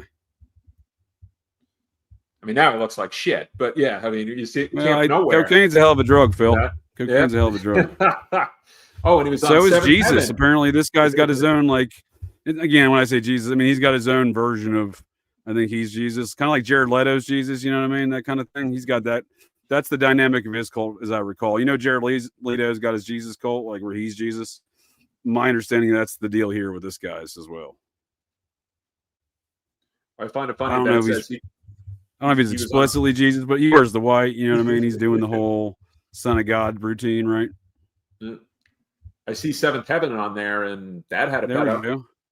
Camp Nowhere. That's what I was thinking of. Camp Nowhere. Christopher Lloyd, yeah, Jonathan Jackson, Jessica Alba, right? We got a lot of stars in this one. They were early stars, right? Anyway, so he's cult, though. Was it very interesting? So after Hollywood, right, which was early 2000s, I think he leaves, right? Oh, shit. He was a Sabrina the Teenage Witch show, dude. Get out of town, dude. Melissa Joan Hart. Dude, he did a Full House episode. Holy smokes. Look at that. Love interest for Jodie Sweetin's character. Dude, he was in Independence Day, dude. I don't know which one that was, Bill Paxton or Bill Pullman. Whichever one it was, they did a great job. Hey, Spaceballs 2 is coming out. That's all I got to say. No, hyped, really? dude. Is it really? Hyped. Dude, Moranis is coming out of retirement. Yep. Rick Moranis is coming out of retirement. Get out of here. Yeah. Yep. Who's making the movie? Mel Brooks is going to make it. Yeah, oh, okay. All right. Yeah, John Candy's reprising his role as Barf. Get the fuck out of here. No. I am making that up. I was like, wait, that motherfucker's dead, bro. It's a 3D hologram. It's like that Tupac hologram. It's 3D hologram. No, I mean, I'll also watch it. I mean, it's not gonna be quite the same without Barf, but I mean, Don't be surprised if they want to put in I think what's his name is involved. I think Josh Gad is involved with that. I just got a little soured on it, Phil. A little soured on it. He wrote it. Is he gonna? I know he was involved in writing the screenplay, but is he acting in it? Because he's not a good actor. I wouldn't be surprised if he winds up acting in it. Yeah, that's what I'm afraid of. Wouldn't be surprised. That's what I'm afraid of. Strangely enough here, that Wikipedia, the source of all information on the interwebs, does not list Andrew Keegan's cult. So let me look that up for us here. Oh, well, that's why, because it's not a cult. It says right here, Phil, it's not a cult. It says it's a community center. So that's where I erred, right? I was searching for cult. It's a community center. It's called Full Circle, right? And again, it's very, it's like looking at the, he bought this place right on the Santa Monica, boardwalk, right? Or is it Venice Beach? Let me look here. Anyway, it's right in the mix of the old school new agey thing. And I think this is actually, if I remember correctly, at one point in time, years ago, served as some new age cult in its previous iteration of this building. What I'm saying is, it's almost like one folds up and they're like, well, we got to find me a new low rent actor who was a B-rate actor from the 90s. Well, kid, I got a new job for you. You're Jesus in this new cult on Santa Monica Boulevard. Look, bud, it's a paying gig. I don't give a shit if your friend Jody Sweeten's got the riot detail. You're getting the Jesus detail. That's kind of the way I look at it. Starring role. You don't have to worry about being typecast anymore.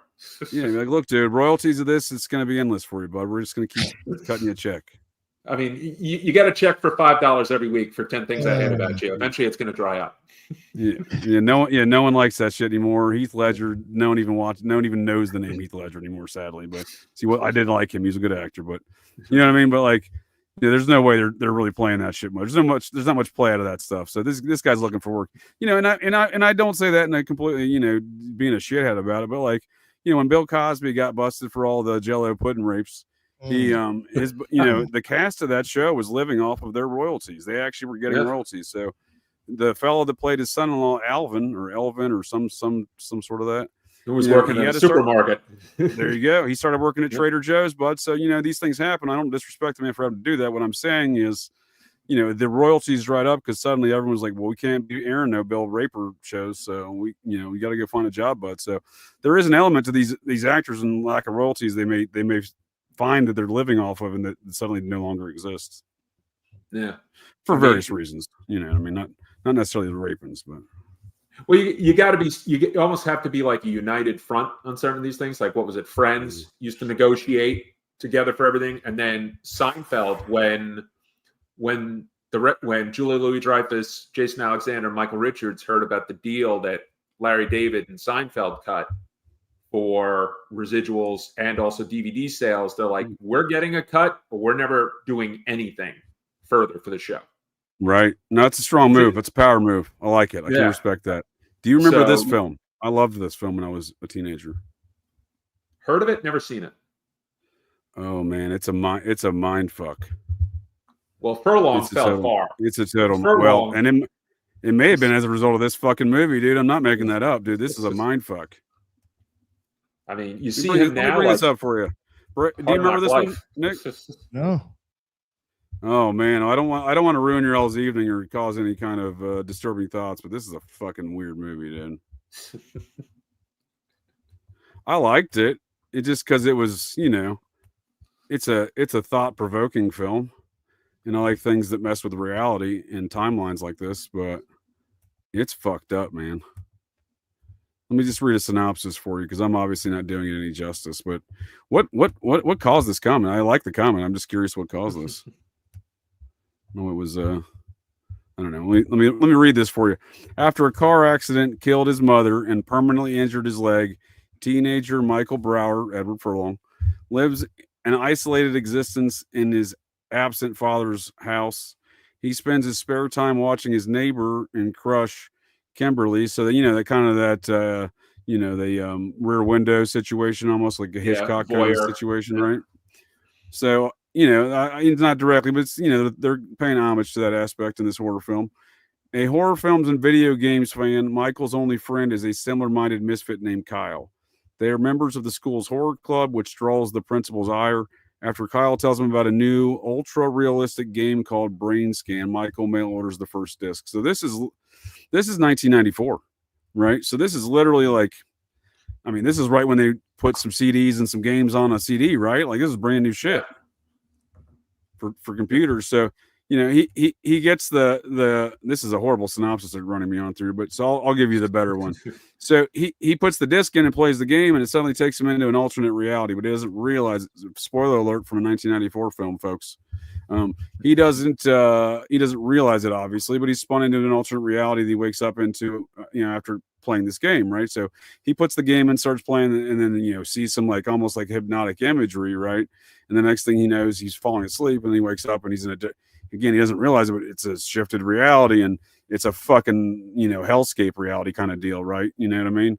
And it's being dictated by this character he meets in the game, and it's eventually very haunting and et cetera, et cetera. But so it's not just the rear window aspects. They mash together some very interesting horror, story aspects, but I recommend the film. It just, clear away your evening. Maybe it's just maybe watch it in the afternoon. It's I just remember watching it for the first time. It's not like I had nightmares, but I just remember being up like, holy fuck, that was like, like, for example, I went and saw the movie Inception at the theater, and then I walked out of the theater, walked right back in, and saw Inception again because I was like, what the fuck just happened?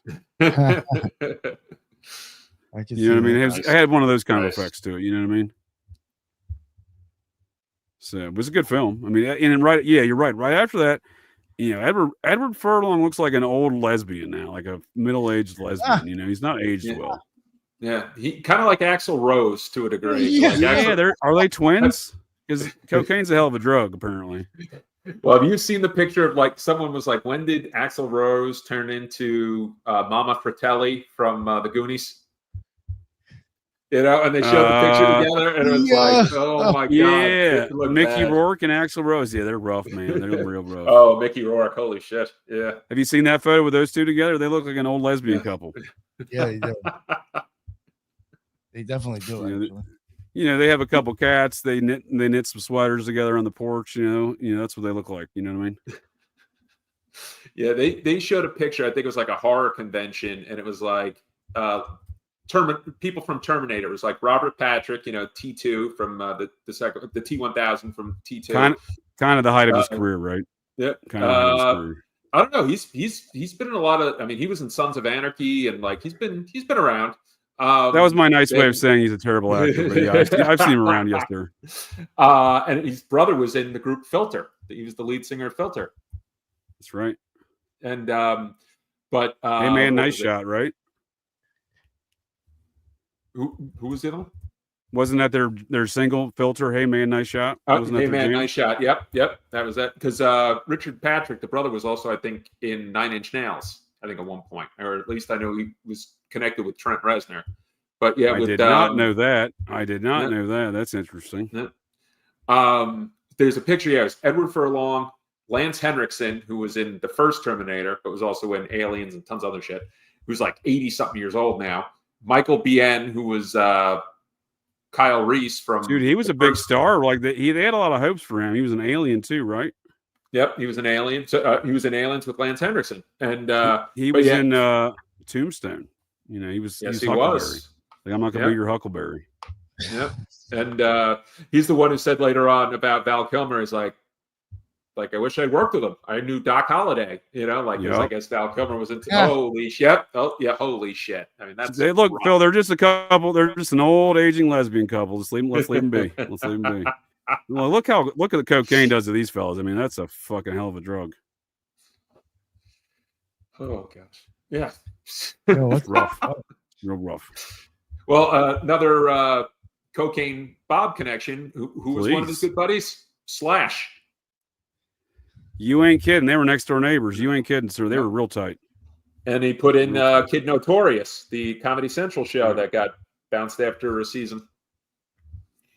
No, there's lots of photos with him. Like, if I was to give you an analysis of all the photographs I've looked at, and I looked at a lot of Cocaine Bob, from various events and whatnot, I'll tell you two things. Him and Slash were real tight, and he liked to kiss Brett Ratner.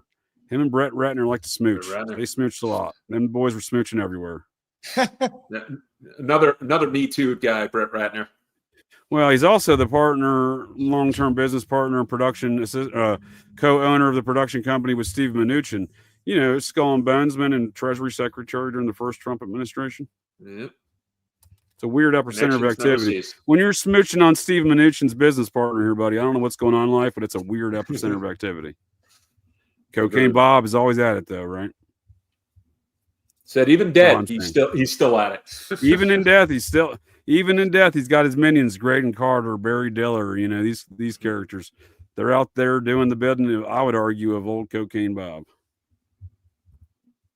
Now, Graydon Carter, is that Vanity Fair? He came from Vanity Fair, yes, sir. He's the one who founded Airmail and employs Howard Bloom in regards to the Idaho 4 business. Well, Vanity Fair had a guy, I think it was Ron Rosenbaum, who wound up writing a book, wrote an article about Danny Casolaro trying to say that, he got obsessed with the case and then killed himself. No shit. He went, and then said that he did the slashes on the wrist to represent the octopus. It was a real reach, but not a surprise. Real reach. It was a real reach around.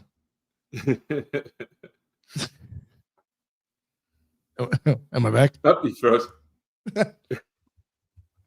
You're back. Oh, my back. Yeah. Back again.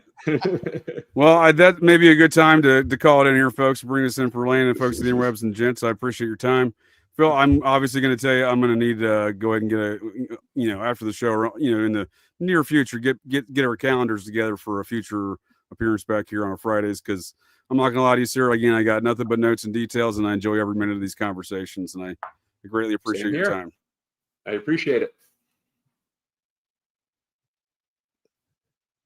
Did he freeze again? He froze again. Yeah, it's definitely time to wrap it up. Oh boy.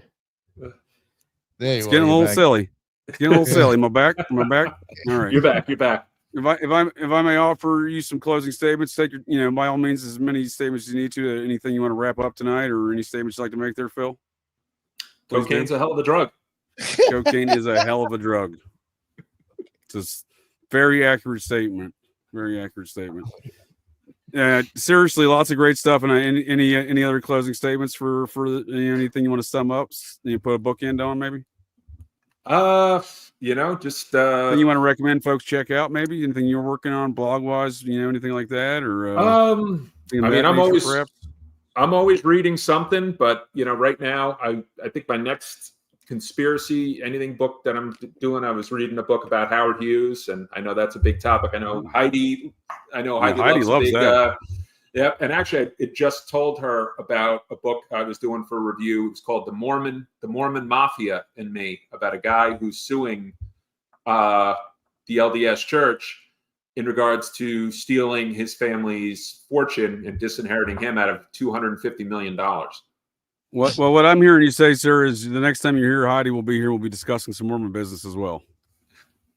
Sounds good to me. I'm extending the invite. Obviously, you're welcome to decline, but I don't know that story, and I'm I'm an ex-Mo myself, so this all sounds very intriguing to me. And so, are you doing a review on this on your blog? Then is that the? I actually reviewed it for one of the review companies, and it's an interesting case.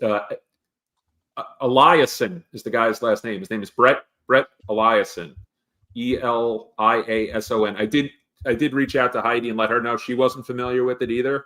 But the guy's not only suing the LDS Church and a law firm that represented his family, he also has brought in, I think he's sued the Justice Department too. Like the accusations suing are everybody. Large, suing everybody, it sounds like. Can you spell this name for me? Is it Eliason? Yep, you got it. He's not a former member of Pearl Jam, is he? No.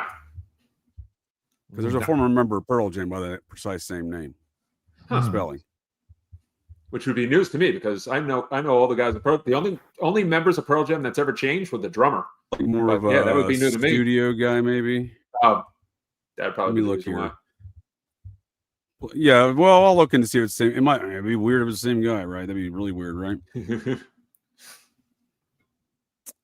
He was I don't know. He had some maybe it was a studio, maybe it was a he had some maybe it was a production aspect to it. He was connected for a long time, associate of Pearl Jam with a guy by that name. So he was in the film Singles with Pearl Jam. Like I don't remember. Oh, nice. I don't want to say he was like, I don't want to call him the synthesizer or the cymbals guy, but like he was something of that ilk, right? Yeah, not a main guy, but good. Maybe like you said, studio musician, session musician. Yeah, something like that. Yeah, something. But enough to when the band was in the film Singles, he's in the scene. Okay. So that's and you did that review for a publisher that's not available on your blog then, huh? No, and I don't know if they published it yet. But it was for one of the review company, because a lot of times like I'll have to go look it up and see if they've done it yet or whatnot and what they've edited or whatnot. But it's US Book Review. They're one that they're good. I've been with them for like 3 years, and yep, that's it. And the book is basically presents like it's a legal case, and it kind of just he's like the youngest of 3 kids. He accuses his sister. His sister is like one of the people he accuses of helping disinherit him and attempt murdering his mom. Well, I don't know much about the Curtin McConkie law firm other than McConkies are a former, that's the hierarchy of the upper echelon of the Mormon church right there. So I'm not sure if they're the wisest people to take a battle against too. So this is an interesting tale, it sounds like, and it sounds like one with a lot of Mormon power behind it. Yeah. I mean, it's one of those, I mean, definitely like a David and Goliath sort of thing, like where no shit, right.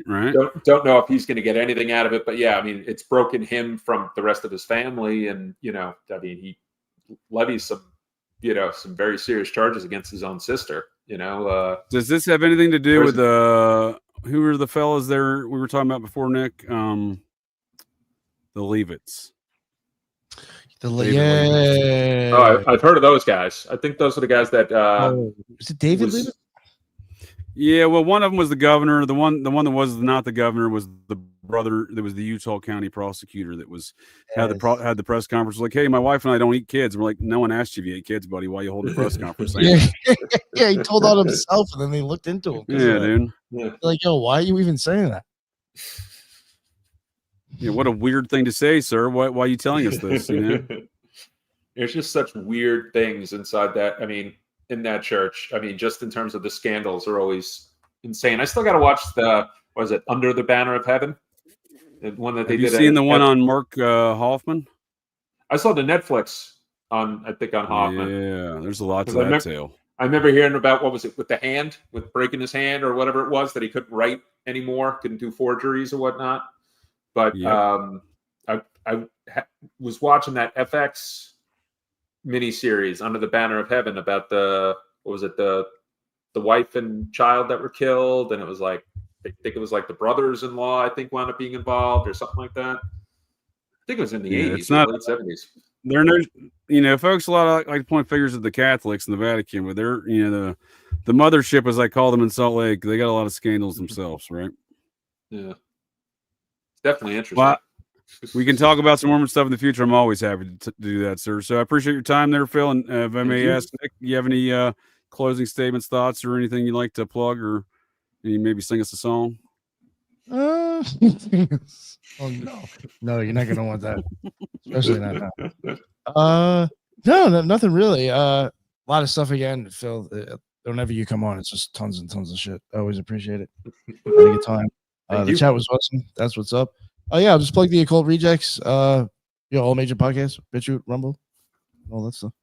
Yeah, there you go. YouTube. Yes. Well, I appreciate your gents' time and discourse conversation here for another outstanding Fridays, and folks of the interwebs.